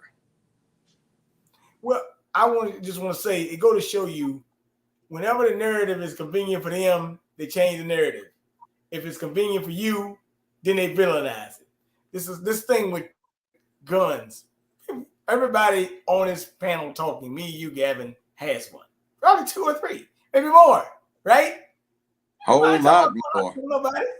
So what's the problem? Like in this article I just sent y'all, they just came out and said that these people had illegal guns and they was a sting. So I mean, you got 177 people. So I mean, like most of them illegal guns anyway. What's the deal? These are not legalized gun owners doing this. These are people who, you know, obviously getting access. But like I said, all you're doing is you can create a black market. So if you want to keep on trying to pass bills, go ahead and create a black market. Knock yourself out. Oh, and wait a minute. See, you're way too young. This was way before you were born. They had this thing about Saturday night specials. The cheap, easily concealed 5-shot revolvers. They're talking about Smith, detective specials, J-Frame Smith stuff, and cheaper editions thereof. That was the hot thing. People who have weapons that can be easily concealed are the evil demons. And they went through this thing of banning the importation of even expensive pocket pistols. Now nobody gives a damn, and they have more efficient pocket pistols than they've ever had. But now they're worried about what nobody thought about: assault rifles or semi-automatic modern design rifles. And remember, the design on the one they're talking about is 70 damn years ago. In other words, it was only new for your great-grandfather. And then it wasn't even new for him because it was new for his grandfather back in the early 1900s when they started putting them out for the hunting crowd. So, I mean, wow. I had a question, Judge. Do you think, let me stop you, do you think that this bill will actually pass in the Senate? No, it's not. That's not getting past the Senate. First, what is tabled, it won't even come up. But isn't the Senate split now? It's 50-50 with 2 independents going to the Democrat? Yeah, but it's not going to come up. Mm-hmm. And they won't be able to overcome a filibuster. So it's not going anywhere. The chances of passing the Senate are next to 0. Well, Judge, if they knew that what I carry they would. I'm surprised they don't say it's illegal, because I carry a 6-inch double barrel shotgun, and it's legal, and it was delivered to my house. But it's a front loader, but it shoots. Talking about a muzzle weapon, yeah. Muzzle, it's a Diablo, and it shoots a 1 ounce slug out of each barrel. Yeah, I mean, a whole lot of people got killed with muzzle loading weapons. Look at 1861 to 1865. Yeah. But Springfield, 1860, 1863s, and Lee Enfield, or not Lee Enfield, but Enfield 1853 models. A whole lot of people got done in by muzzle loading stuff. Yeah, from what I understand, Abraham Lincoln got done in by one. Yeah, a Derringer. Yeah, it was a Derringer to the back of the head. Yeah, well, with 1 R. And this weapon is dangerous. You can buy, all of them are dangerous, but you can buy this online, and you don't have to fill out a form. It'll be delivered to your house. Or if you want to, spend yourself $15K, $10K, $5K, and you can get a 3D printer and you can make one. Or you can spend twice that and you can get yourself a CNC milling machine, or you can rent them for a few months and build all you want. Just put the plans in, put the raw material in, chunks of steel, come back in a few hours, and there's everything you need. So while we whoopee. I didn't hear what your feelings are on this, but as far as I'm concerned, a gun will sit on a tabletop forever. It takes a person to discharge it. Oh yeah. People are responsible for deaths. Guns are not. Because if I wanted to kill somebody, it didn't matter. I'd take a bathroom plunger and kill them. Well, yeah, you can. In fact, that's a very efficient killing device. But let me show you, to extrapolate this to the heights of ridiculousness, the current Lord Mayor of London wants all kitchen knives to be serial numbered and registered in order to cut back on criminal assaults and homicides. He's crazy. That is absolutely ridiculous. Yeah, it is ridiculous, sir. It is. Like, you come up with this cockamamie bullshit set of policies dealing with corruption and emasculation of the general public, and you expect there not to be any consequences, so you want a scapegoat. And then the police don't have an obligation to protect you. So their job is to solve and cut down on criminal activity so they can draw a white outline around your dead ass, but that's about the extent of it. So where do you draw the line? To be on the spot, and we don't want, like it was back in some other places at one time, where there are as many damn uniformed police as there are ordinary civilian attired citizens, and then half of them work for the government and trying to keep you under surveillance. Not too cool. They call that the National Socialist Workers Party, that has an interesting acronym we're all familiar with. That acronym, Nazi. Yeah. Where do you draw the line and say people are responsible for their own actions, not people who make guns or paintbrushes? Well, nowadays, nobody's responsible for their own actions. That's the catch. You know, it's never your fault. It's always somebody else's fault that made you do it, influenced you, did it. Or you should be able to do it if it makes you feel better. Or telling you not to do it may be shaming somebody or hurting somebody's feelings. Yeah. And I'm just so fed up with all of this bull that we get coming out on gun control. We got to make harsher punishment. It's not going to make a difference. People have to change their mindset, the way they think, the way children are raised. Can I say something about that? Yeah. You know what? And you're absolutely right, Mr. Rashad, but it's one big acronym in here. I'm talking to somebody the other day. What game you playing? Grand Theft Auto 5, right? What your child watching? What's this, right? So the culture is so privy. Even the judge, he talked about Lizzo, which that's even funny, right? But he brought that up. But Gavin sent me something last night, and I'm not gonna ask him to share it. He don't want to share it. But I'm sitting there looking at this pool party out there in, what is it, Texas? Was it Houston? About the swim thing, right?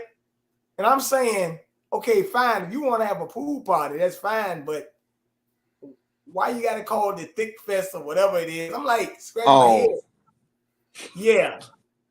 But I'm just saying that we don't have to glorify this. Like, you glorify overeating. You glorify calling yourself a bitch and a nigga. You glorify saying never hesitate to put a nigga on his back. You glorify this. You glorify that. So the mindset is kind of bowing down to the subculture. I mean, it's just like you say manhood, but they're gonna say toxic manhood. So that's what we're talking about. It's a culture war. The swim thick of 2022 Oh Lord, it looks like a traffic jam in the Congo River. Yeah, but damn, where are the crocodiles? They ate them. but yeah, I mean, they should have had that at SeaWorld, man. But we don't have to. What I'm saying, we don't have to glorify things. I'm surprised that water was the pool was that big because it could have absorbed all of them stuff in there, man. Oh, there's some grease in that. But glorifying, we don't have to glorify the dysfunction all the time. You know? You get all them big heavy women. I mean, you know, I'm sure some of them have nice personalities, but they need it. I'm not gonna say them. Y'all remember this in The Simpsons? I don't want to. I'm gonna get in trouble if I share with this. When I see Let me see. I think it is.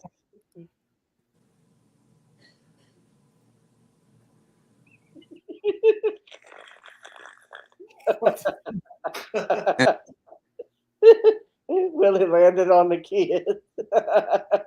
You know what? I read something today, Gavin. A humpback whale did swallow 2 people today. I think I read that earlier today. Forgot where it was at though. Oh well. Look, I've been in the water 5 feet away from one of those out in the Pacific Ocean. Real an orca? A shamu. It was a big bull orca that we had seen 3 weeks before kill 3 dolphins, and they will eat a great white. They don't like sharks. Wound up feasting off them. What's they? I said orcas will eat great white. He and I swam back toward the boat for a good long way, and he didn't bother me, but he was curious. It's like, oh, that's some interesting wildlife that jumped in the ocean. It's like, all right. I had momentary flashes of being whale shit on the bottom of the ocean, but you know, I got back to the boat. Okay. Those. It animals, was interesting. They are animals. Yeah. That's like what happened in SeaWorld where they dragged the trainer down. They don't. Yeah, but it was the same young adolescent bull orca that killed 2 of the trainers, the same one.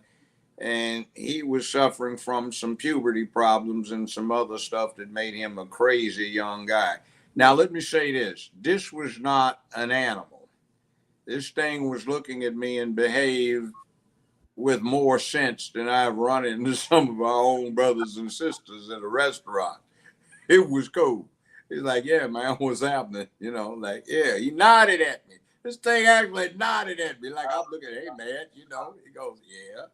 You know, I saw you. See, I recognized him, and this thing was acting like it recognized me from this previous incident, because after it did in these 3 dolphins, it caught up with the dive boat we were on, which was a big one. It was a 62-footer that had been used to resupply some of the oil rigs out there in the channel. So when it came up, it rose up, laid over the starboard gunwale, and we listed sharply to the right, and it looked around at everybody. It's got distinctive markings, and then it just flopped right on off and went on. Yeah. So it looked at me. I looked at him on the boat, and it was looking at me in the water. I think I recognized that one. I said, okay, yeah. No. That was not that was not an ordinary animal. What is that, a hippo? Is that Lizzo? Stop. That's her left side. Or is that swimming pool? I think that's that pool. What is a hippo right there? That's a hippo. Speaking of which, the Columbus, Ohio City Zoo was rescuing sea cows, aka manatee, and they named one after Lizzo. Yeah, they did. What an honor. Before we get off. I mean, I'm sure she's got a nice personality, nice voice and all that, but she really ought to stop slutting out and put some clothes on, really.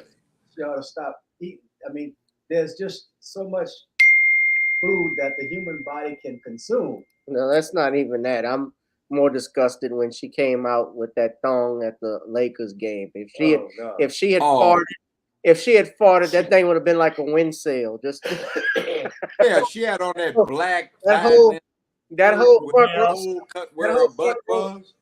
front shit. Hey, it came out and said there was body shaming one day on one of them networks, by the way. Shame is good. You low down scoundrel, you scallywag, you low down MF, you don't need to act like that. You ought to be ashamed of yourself. I'm not ashamed. I'm merely flashing my flag. Damn, baby. They have this secret government program. That show I had, we were collaborating with it. It was about the Food People program. See, when they had a Roswell incident back in 1947 and they analyzed the cockpit contents, they discovered that the aliens had the intention of coming back and looking at humans as a food source. So when they arrive, it won't be long their time, since they're doing FTL and they get back, we can say, hey, look, we know you understand our language, so get this message. Don't eat up everybody. We've been breeding some food people. They're fat, succulent, and juicy. Now, that thing over there that, we call the penitentiary, you can call the stockyard. And if you want, we can show you this little room in the back with a wooden chair so you can strap one in, flip this switch, and get a hot snack. And those things over there, you can call them Meals on Wheels, but we call them trailer parks. And over there, we've got a bunch of these plush, juicy ones that are nice and tender. You can smoke them or salt cure them or barbecue them. And we've even got sauce for you.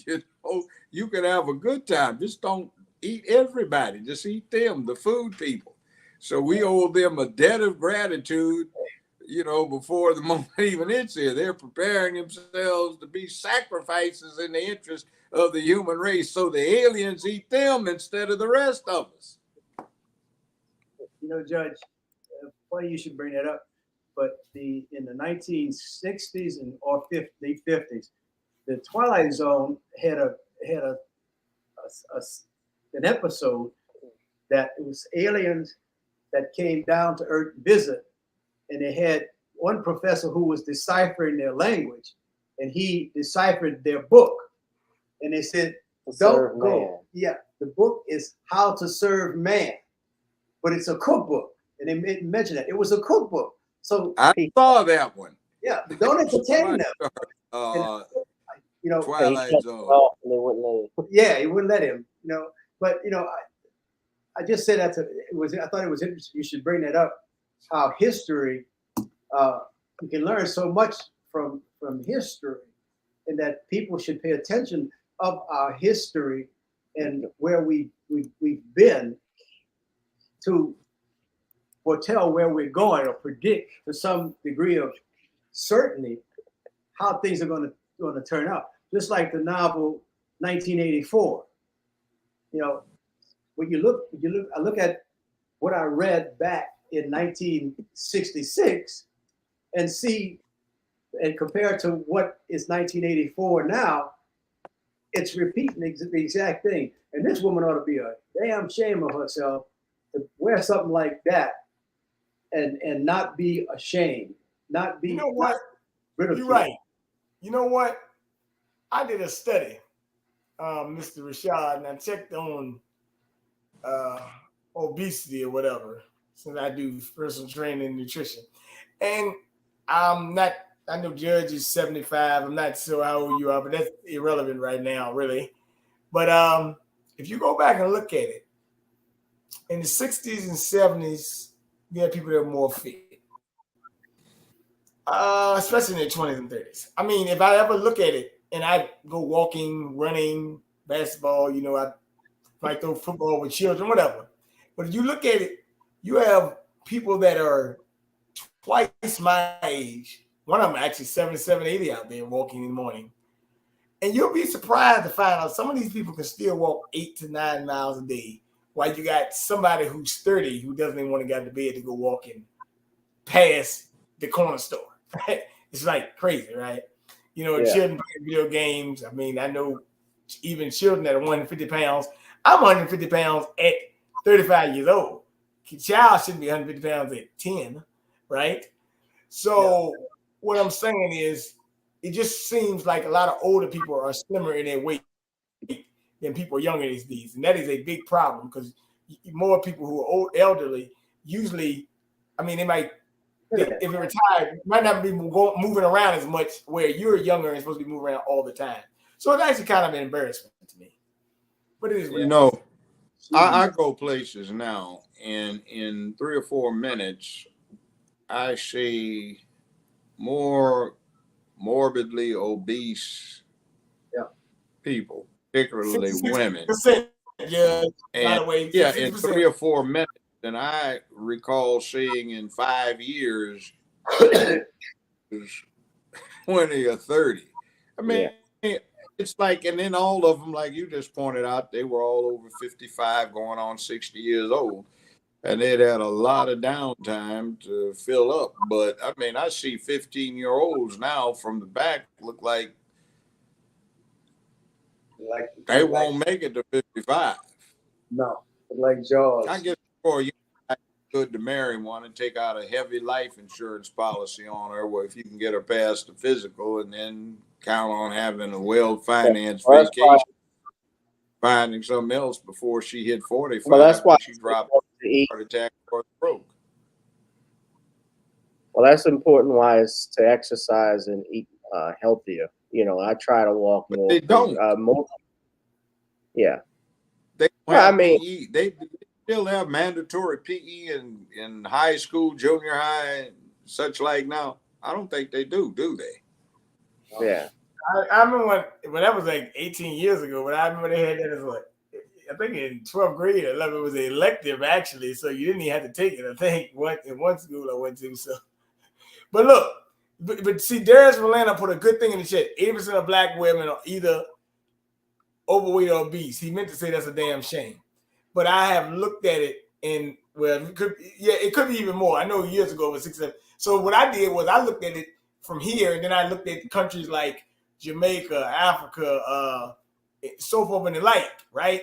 And you'll find out their obesity rates are way less. So it goes to show you. Now, some people say it comes from third world countries, but they're not into overeating. You know, all these fast food commercials. I'm like, you know, why are you spending $20 on McDonald's daily or Popeyes or Chick-fil-A, whatever? Because it's easier to eat. It's also cheaper than even some health food. But I'm telling you from, I guess, obviously from experience, because I'm the first one, it's just easier if you're out traveling and on the road and you get hungry.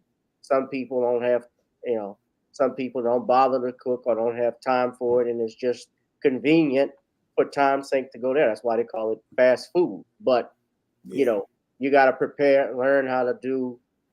And I need to learn to do it too, like meal preparation.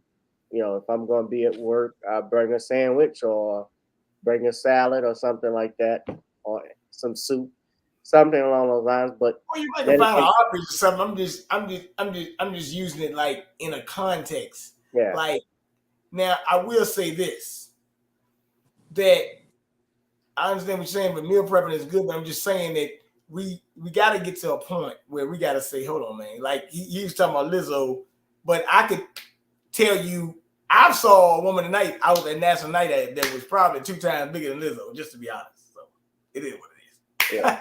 Right? Sometimes it's a glandular problem. Sometimes it's some medical problems. Yeah, they ate the glands. Yeah. Yeah. Right. Yeah. But a lot of times just plain gluttony and sloth and not. Oh yeah, giving it. that's true. And I mean, thing now about quit trying to look good for the guys. Well, what the hell do you think's going on in the animal kingdom and has been developing for the last 3.5 billion years or so? Right. Sexual attraction between the genders. The boys and the girls try to look good for each other. So yes, fasting is good. Metabolic disorders, that's true too, that affect digestive system. But I mean, like I said, when I was in my teens and 20s, I think I might have gone 3 or 4 years and not seen as many women with those, shall we be charitable, glandular problems as I see in 2 or 3 minutes and walking into a typical establishment these days. Now, I mean, you can be heavy set or plush. That's one thing. But these... overweight. Okay, I'll give you an example. I was out for lunch with a lady friend, and I'm sitting at a table with her, and actually there was another woman at the table too. And 2 tables over there were these 4 big women, and they were just throwing down. And one of them that I could see in front of me, I could see her backside, and she was overlapping her chair, and she would slosh from one side, slump to the other, slump. I said, "Oh man, I hope she doesn't overslosh," but she did, and she toppled right out of the chair. Boom! She hit the ground. Now I'm trying to keep from choking because what I'm looking at is she's going, "Help! Help!" Literally, I can't get up. And her friends just kept forking away. You know, they weren't missing a stroke. They did not move to help their friends. This white waiter runs over there, and she's so heavy, he can't budge her. So 2 white guys jumped up from different tables, and the 3 of them were sitting there like they're doing some heavy lifting. And they managed to pull her over so she could help herself get up, and then they helped her up. She sat down in the chair, and her friends ain't missed a stroke. They're still going with those forks. We had a bass singer in the choir. Guy was huge. One of the heaviest women in the choir fell or caught the spirit and shouted and fell. He picked her up. And next thing he sang was a soprano note. I don't pick him up. Nope. Nope. I gotta change. I'll roll him over and push him down the aisle. I gotta change. Before we get off, I wanted to share this, and it's a serious thing. We laughing and stuff, but I want to point out this Crypt Creeper looking bitch. They found. This was brought to my attention. They found Carolyn Dunham, Bryant, the woman that lied on Emmett Till. And she's been living in a small apartment community out in Kentucky. That's her. And she's in hospice care. Judge, I've seen you on your show with Dana, and I've seen you on with Brother Ron. That warrant that was never served on the kidnapping charge. where she was charged and warranted on the suspicion of kidnapping Emmett, she can still be prosecuted. Am I right? That's right. Okay. So the Attorney General of Mississippi, her name is Miss Lynn Fitch.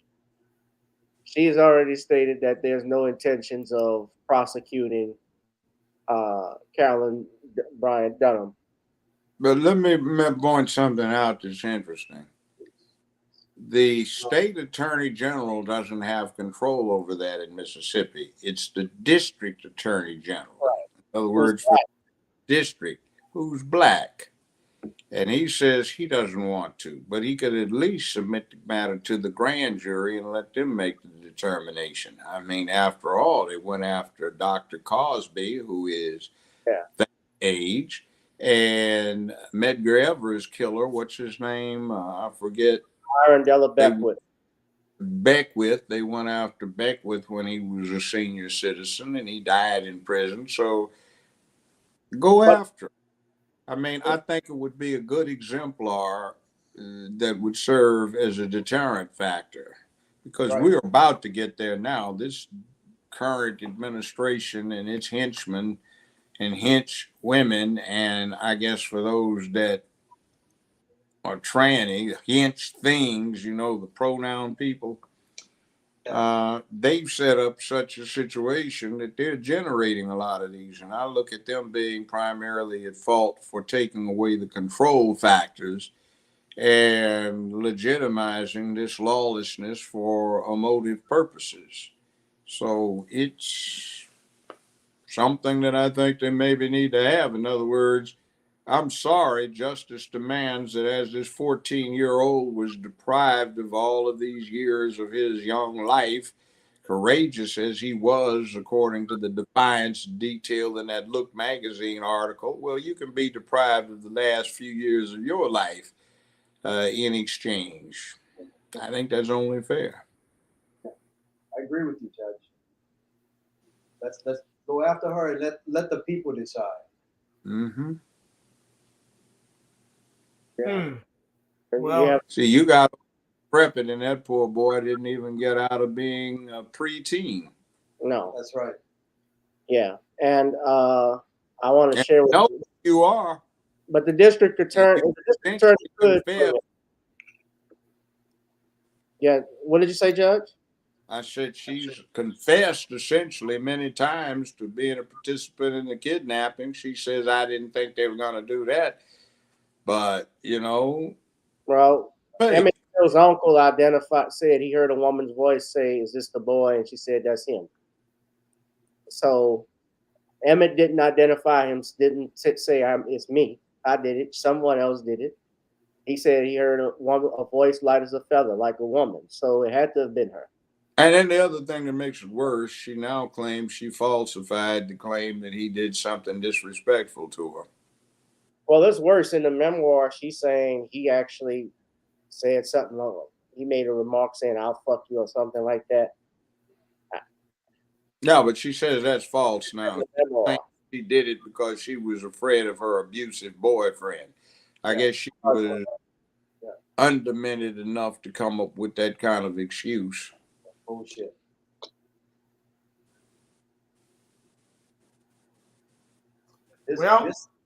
Why can't the United States attorney go after her?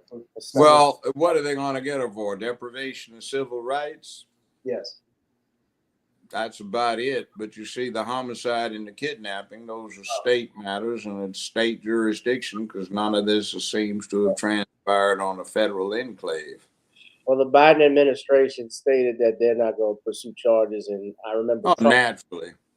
But Trump reopened the case. Mm-hmm. But you know, he's racist, so he doesn't count. They say.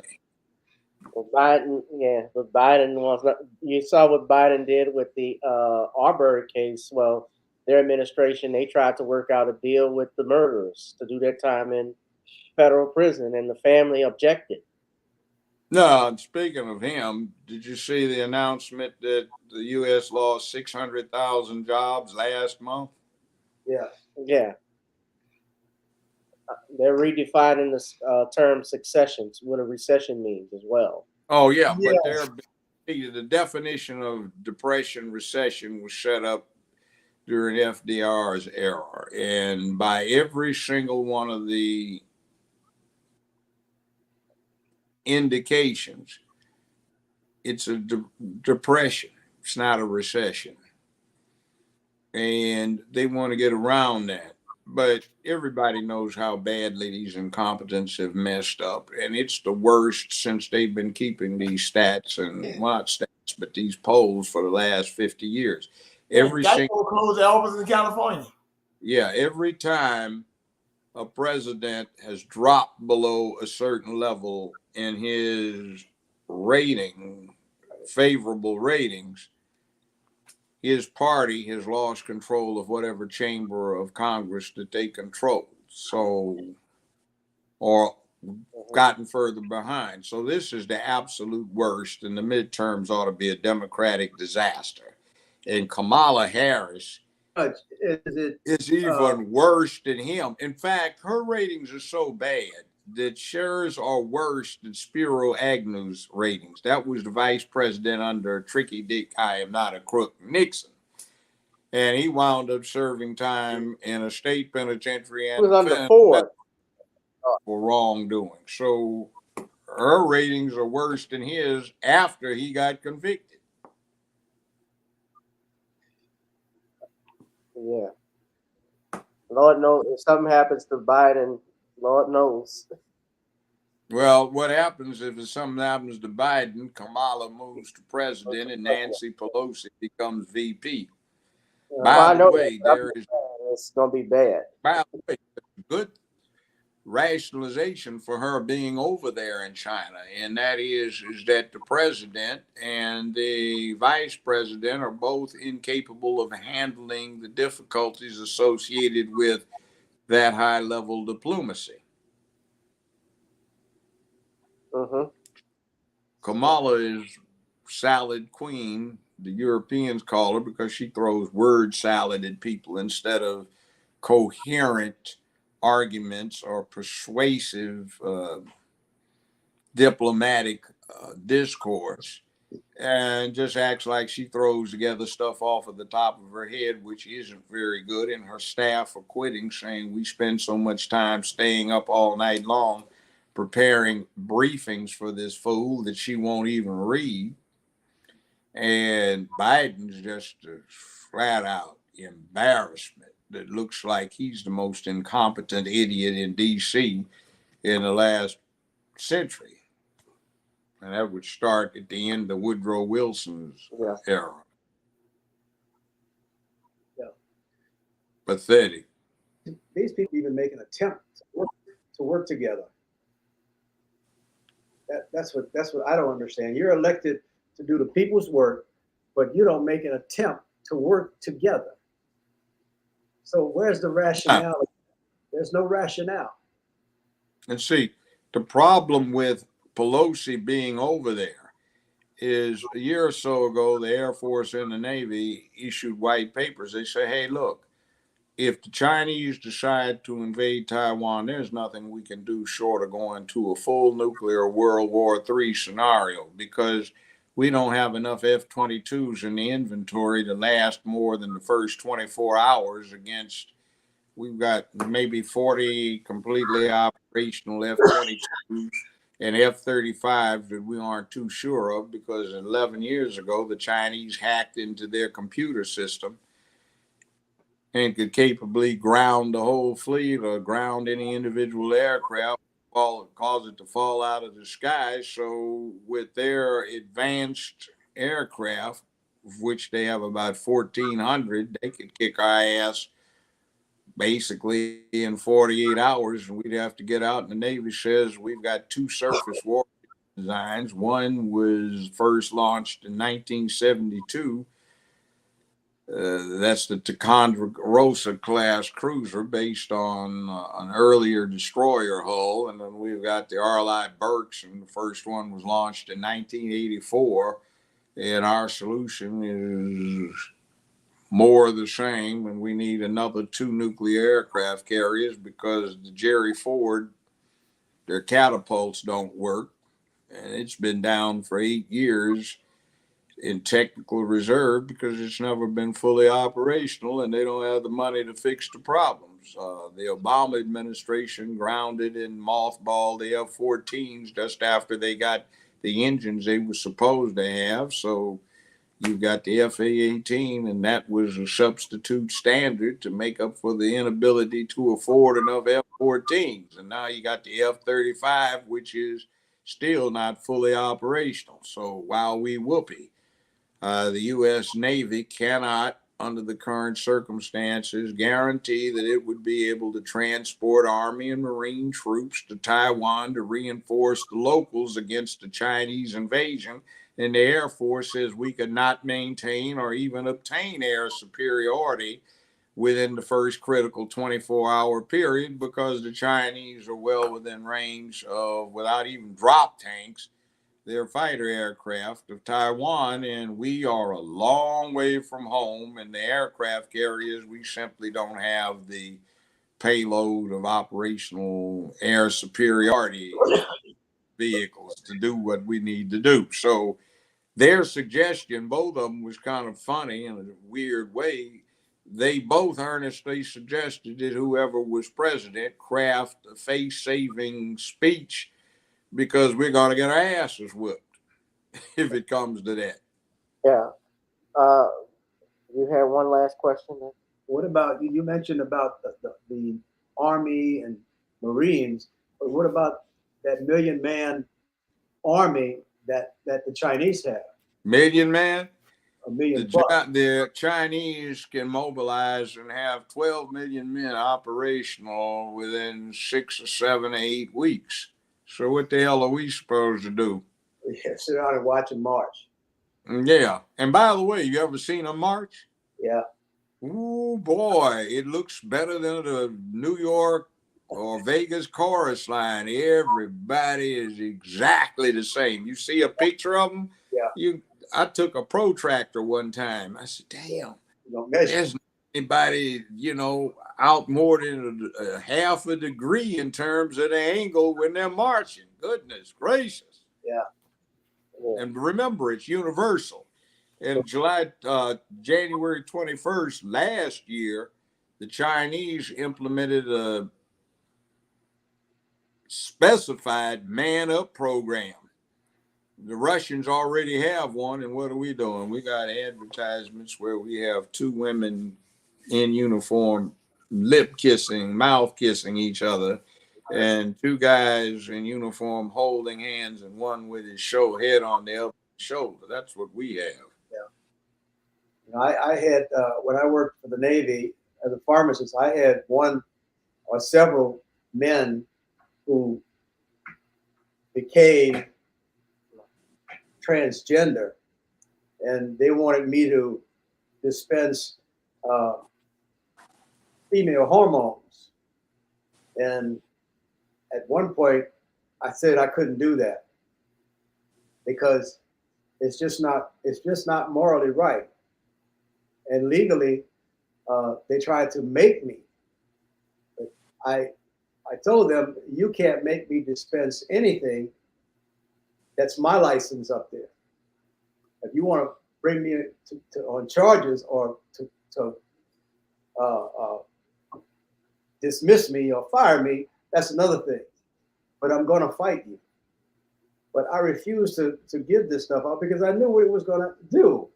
And morally, I couldn't do it because it was against the laws of nature for me. I just couldn't bring myself to do it. And I just held my ground. Have you seen this thing? CDC issued a report, an advisory saying these puberty blockers causes blindness and visual acuity deterioration in children. And what stuff is designed for is, let's say you've got an 8-year-old girl who is getting ready to have her menstrual cycles. First one, that's just too early, so it's supposed to delay that. Same thing for boys 9 and under who are demonstrating symptomology of becoming, going through their puberty. So that's too early. That's what it's for. But they're using it for the general purpose of blocking somebody's transition through puberty so they don't pick up gender specific physical traits. And that is a warning from the CDC that it causes blindness and visual acuity problems, headaches, and brain damage often. But you know what? That is being suppressed by the Biden administration and by the mainstream news media. They won't touch it. And Twitter. Well, I put it out on Twitter, but you know what was funny? How I had to do it? I'd sent articles around, no problem. Sent it to myself, no problem. But when I tried to post it on Twitter, it says, unable to process at this time, check back later. So I did over a 12-hour period, no success. So here's what I did. I transmitted it. I put commentary in it. I took a face shot of it, screenshot of it, blip. And then I went to Twitter and I posted, I said, Twitter has been attempting to block this for the last several hours. It is a very interesting article detailing how puberty blockers cause blindness, et cetera, et cetera. So then I posted a screenshot of the article and the caption on it. And the caption was more inflammatory in the sense than the whole article was. So they got stuck with it. And it got tweeted and retweeted it. So I went around it. I said, let me get creative here. But Twitter was not allowing it to be posted. So I said, they can't read the photograph yet. So I just made commentary and included the screenshot as a photographic exhibit. So I think I put it on my website because Facebook had something about did Facebook say that this is fact checked or something like that? Something like that. I just put it on my website. No, but the point is Center for Disease Control. That's their darling, on Facebook, Instagram, and Twitter. And that's what they always rely upon. But when it comes up with something that's negative to their little point, oh no. They said, show you right, Dr. Richard. They were agreeing with you. Well, I had asked if anybody wanted to call in before we get out of here. I had put the number up, 504-656-6760, as this will be last call. If anybody has a call, they can call in. Hold on a second. I got to make sure I got to turn this off before we do that. Turn off the do not disturb. All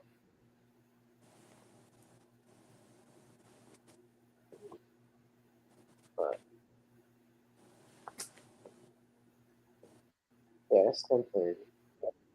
Anybody wants to call in, the number is 656-6760. I got this person is always here. No matter how many times I block them, they put these love dating sites. Ugh.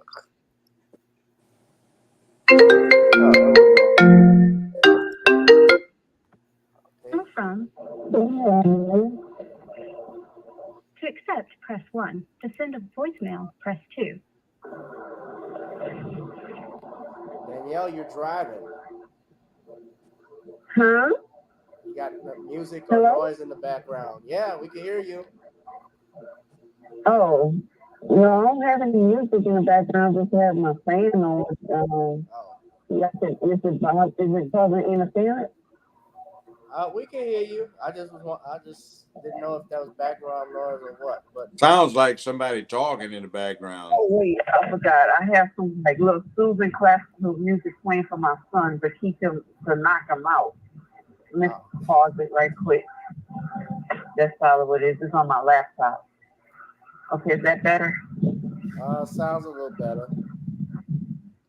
Okay, well, the other noise is the fan. I was calling to say that I've been thoroughly enjoying the commentaries tonight, and I've learned a lot from listening to the judge and you and King BJ. I just want, oh yeah, and Dr. Richard. I've enjoyed y'all tonight, and thank you for what y'all putting out and everything. The truth about stuff.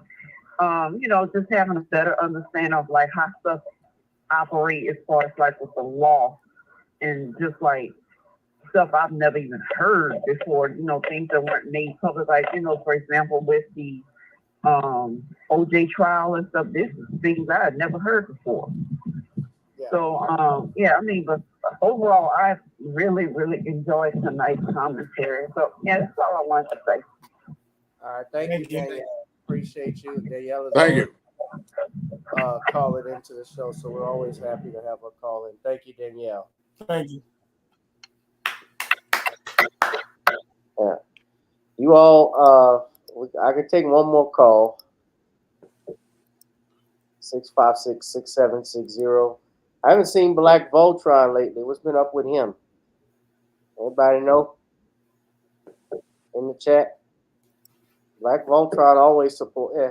Might be busy with work and school. That happens. Yeah. Well, Judge, since nobody else is calling in yet, but y'all want to promote something? King BJ, what are you doing? Well, right now, like I said, it's been rather hot down here. So, like I said, I've just been doing my thing, working out and doing a couple of events, trying to get back out to Memphis sooner or later. Had a friend of mine, he went to go hang out with Ron Sunday. Brother Turner, he hung out with Ron Sunday. They went to, so shout out to Ron Hurd. Got to get back out to Memphis, see what's going on with the judge and stuff. Maybe go to a restaurant again. Stay longer this time. Yeah, I gotta come up to Memphis sometime. Matter of fact, there was brother Rico. He does streaming on Facebook. Judge, he said he's interested in helping you with your campaign for mayor. And, all right. Yeah, and congratulations, because Judge received was, I believe, inducted into the NBA Hall of Fame, not the Basketball Association, but the National Bar Association. Black, which I'm a member of. So congratulations to the judge. Thank you. Applause for me is applause for yourself. All right. But anyway, I appreciate it. Yeah. Right. Hall of Fame weekend, NFL this weekend. Not joking, do it. Judge, do you want to talk about your barbecue a little bit? Yeah, the barbecue sauce is doing well. If you want to get some of the best damn sauce you've ever wrapped your tongue around and swallowed, you need to get some of mine. Judge Joe Brown, that's JJB Barbecue, BBQ.com, JJBBBQ.com. And for next year, JJB for mayor of Memphis, Tennessee in 2023. Send Brown downtown. That's right. Get some barbecue sauce, you shishified little punks. Hey, so I'm into providing public service and selling sauce. That's right. Let me bring up something with that, Judge. Also, I was thinking about something that you were saying about running for mayor. Tonight, I think it was 2 days ago, Pennsylvania, they upheld their Supreme Court said they can maintain their mail-in ballot or something. So just pointing it out. Yeah. Mm-hmm. So I want to, but you don't run to next year, so you got a lot of time to talk about it. Don't worry about it. Just hey, 2023. 2023, AJB for mayor. And I just want to give you good commentary and compliments on yesterday with Dr. Carmen Johnson and being the ambassador on that board and writing forward in her book. So that was interesting. So Doc is an person, and she bravely went through a lot of torture and wrongdoing because some of the Obama folk and Soros and other people were very much against her exposing fraudulent foreclosure of mortgages. or mortgage foreclosures. Yeah, shout out to Dr. Johnson. Yeah, I had her on my show last year. We talked about that. She's a very interesting woman. Good woman. Very pretty too. And shout out to you as well, Gavin, for keeping this show going in the midst of all this censorship and other things going on. And thank you. And yeah, he's doing some culinary stuff too with this seasoning, and so that was a great book you came up with.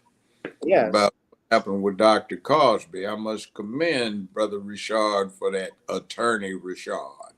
Thank you. Thank you. Dr. Richard, he must have taken a lot of it from you, sir. Well, his mother had a lot to do with it. Yeah, and this is Nani's. Judge has some Nani's Creole seasoning blends. You all can get it too at naniscreoleblends.com. Try it on chicken, meat, or fish. Nani's goes great with every dish. We're trying to get it in stores as we speak, but it'll be coming soon. And the book, yes, Judge, thank you for shouting out the book. I've been on his show with Valerie Denise Jones. Shout out to Valerie. This is where you can order the book on Kindle. I'm trying to get it in paperback, but it's The Commonwealth of Pennsylvania versus William H. Cosby Jr., The Destruction of Due Process in the United States. And it's based that, ladies and gentlemen, it is a 101 on why we have a criminal justice system, but also why we have the presumption of innocence. I explain all of that, and what happened to Dr. Cosby can happen to any American in this country. Think of the people who don't have the money that Dr. Cosby had. And this was a man who was a multi-millionaire, still is, that has given this country, served this country in the Navy, but also has given over $100 million to HBCUs. Many people forget that. He's always tried to show the Black community in a positive light, and he was railroaded in this trial. And, the Supreme Court confirmed it. But read the book. We go through everything. A lot of people I know who have the book, a couple of people have complimented me. So, but you all ought to check it out and subscribe to the Facebook page. You see it there at Commonwealth Cos, where we talk more in detail about some topics that are going on. By the way, Dr. Cosby is apparently filing a motion for a new trial in his civil matter that was out in Los Angeles that he actually won because he doesn't have to pay millions of dollars to this woman. And by the time he paid anything, all of it's going to be eaten up in attorney's fees anyway. So, but he's filed a motion for a new trial and is obviously going to appeal it, which is the normal process of what they're doing. But I talked to him personally and his PR person. Me too. And he's doing it as a matter of principle. So good for him. I don't like settling all of these cases as people have been doing. Some of them need to be tried so some points can be made and precedents set. Most definitely. You have something to say, Dad? I just said that my wife and I had the pleasure of speaking to Cosby one afternoon, and he made such an indelible print on me as a human being. It was just something in people that you don't see in this day and age, or see in people. And he seems to be a wonderful human being. He's also the last one standing in terms of comedians who were groundbreaking. Coming from the 1960s. When they had Richard Pryor and Godfrey Cambridge and Dick Gregory and Flip Wilson. And Red Fox. I look back at it, especially being a comic myself, and realize he's the last one left. So people that get mad because he didn't like Def Jam or he didn't like your comedy. Well, this is a man who was able to make millions he didn't have to utter profanity if he didn't want to. So he was probably just trying to show you another way. But nevertheless, I don't agree with censorship, but I respect Dr. Cosby and what he's done and what his position is. So I appreciate, I had a pleasure talking to him. I was surprised he called me because Andrew I had gotten off with the interview with Andrew And then as I'm getting ready to leave, my folks and I, we were going out somewhere. I pick up the phone and Andrew says, "Gavin, I got Dr. Cosme on the line." And I heard that voice, "Gavin, where is your body now, son?" You know. So I was shook, to say the least. I've spoken to Dick Gregory. I've spoken to Dick Gregory. I've met Spidey. I've talked to Bill Cosby, so it's complete. Jello pudding. Yeah, and I'm no Judge Joe Brown. Yeah, Jello pudding. You see, I used to love you, but now I hate you because you grow up and you become stupid. You know. The kids, you grow up and become stupid, and you listen to the hippity, the hoppity, and you don't stop it, and all of that nonsense. So, yeah. Well, that's enough for that. You've got pretty good. Yeah, thank you. Well, that's it for this program. If you enjoyed the live stream, give it a thumbs up, and please donate to the Cash App. You know, YouTube has banned my channel. My channel is not monetized, despite having over 1,000 subscribers. So I appreciate if anyone would support to please donate to the Cash App and PayPal. If you love this live stream, share it. Hit that like, share, and subscribe button. Also, hit that notification bell when we go live. If you'd like to advertise with the channel, we have the email there. And we also have our Patreon. And another way to support us is to check out my music. And also like Video Soul, which is on Amazon, iTunes, and Apple. And also got to get on up. Gentlemen, I thank you all for a great night. And Thursday, I will be on with Sean James. And I have reached out to Dana, so if I have time, I might be able to talk. I'll see if I can. She mentioned to it hooked up. Oh, she told you? I talked to her a little while ago, yeah. Yeah, I had emailed her. Okay, well, Dr. Richard, Attorney Richard, Young Brother Johnson. Hi, Byron, got to go. This has been Judge Joe. Catch when you can, because I'm about to be that ran. Take your time, Judge. All right. I'm Good night, Gavin. Good night. Good night, Bernard. Thank you so much. And now time, ladies and gentlemen, to get on up. Let's go on and get out of here. Say good night, Dad. Good night. All right. Good night, Judge Joe. All right. I'm trying to get this app to work so I can leave it. It seems to be non-cooperative. But anyway, I'll figure out. He found it. All right, guys. It's time to get on up. Let's get out of here. Yeah, it's okay. Girl, come on. Gotta dance to the beat. Because on the dance floor is where we'll be. Show me what you got.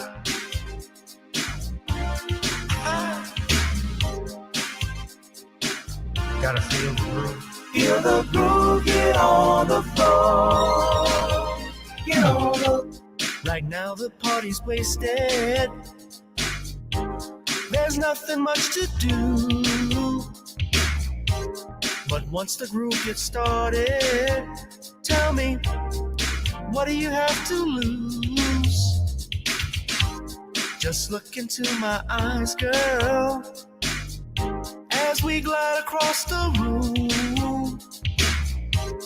And what to my surprise now, the beat takes hold of you. Now if you're feeling like I'm feeling, so come on baby, let's start dealing. Time to get this party started. Ain't no time for the broken hearted. When the rhythm takes hold of you, there's only one thing left to do. Cause the beat is really grooving. Time to feel your body moving. Gotta get on up and move your body. Cause when the beat is really grooving, it's time to feel your body moving. Gotta get on up and shake something. Feel the groove, get on the floor. Get on the. Tell the DJ play the whispers. Rock steady in the mood. Put on earth, wind, and fire. Tonight we're gonna groove. Show me how you do the four corners. Electric slide or two. Hit the bus stop or do the bunny hop, baby. It's really up to you. Now if you're feeling like I'm feeling, so come on baby, let's start dealing. Time to get this party started. Ain't no time for the broken hearted. When the rhythm takes hold of you, there's only one thing left to do. Cause the beat is really grooving. Time to feel your body moving. Gotta get on up and move your body.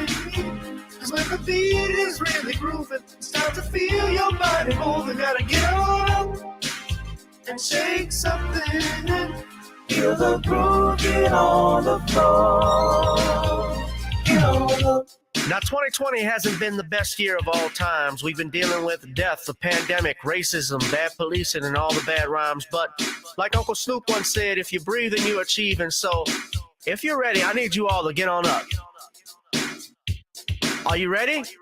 1 and 2 and 3 and 4. Get your butt on the dance floor. 5 and 6 and 7, 8. This jam we appreciate. We're gonna slide and step on the beat. On the dance floor is where we'll feel the groove. Get on the floor. Get on up and move your body. Cause when the beat is really grooving, it's time to feel your body moving. Gotta get on up and shake something. Feel the groove, get on. Get on. Yeah, gotta get on. Come on, baby, gotta get on. Baby, feel the groove, get on the floor. Get on.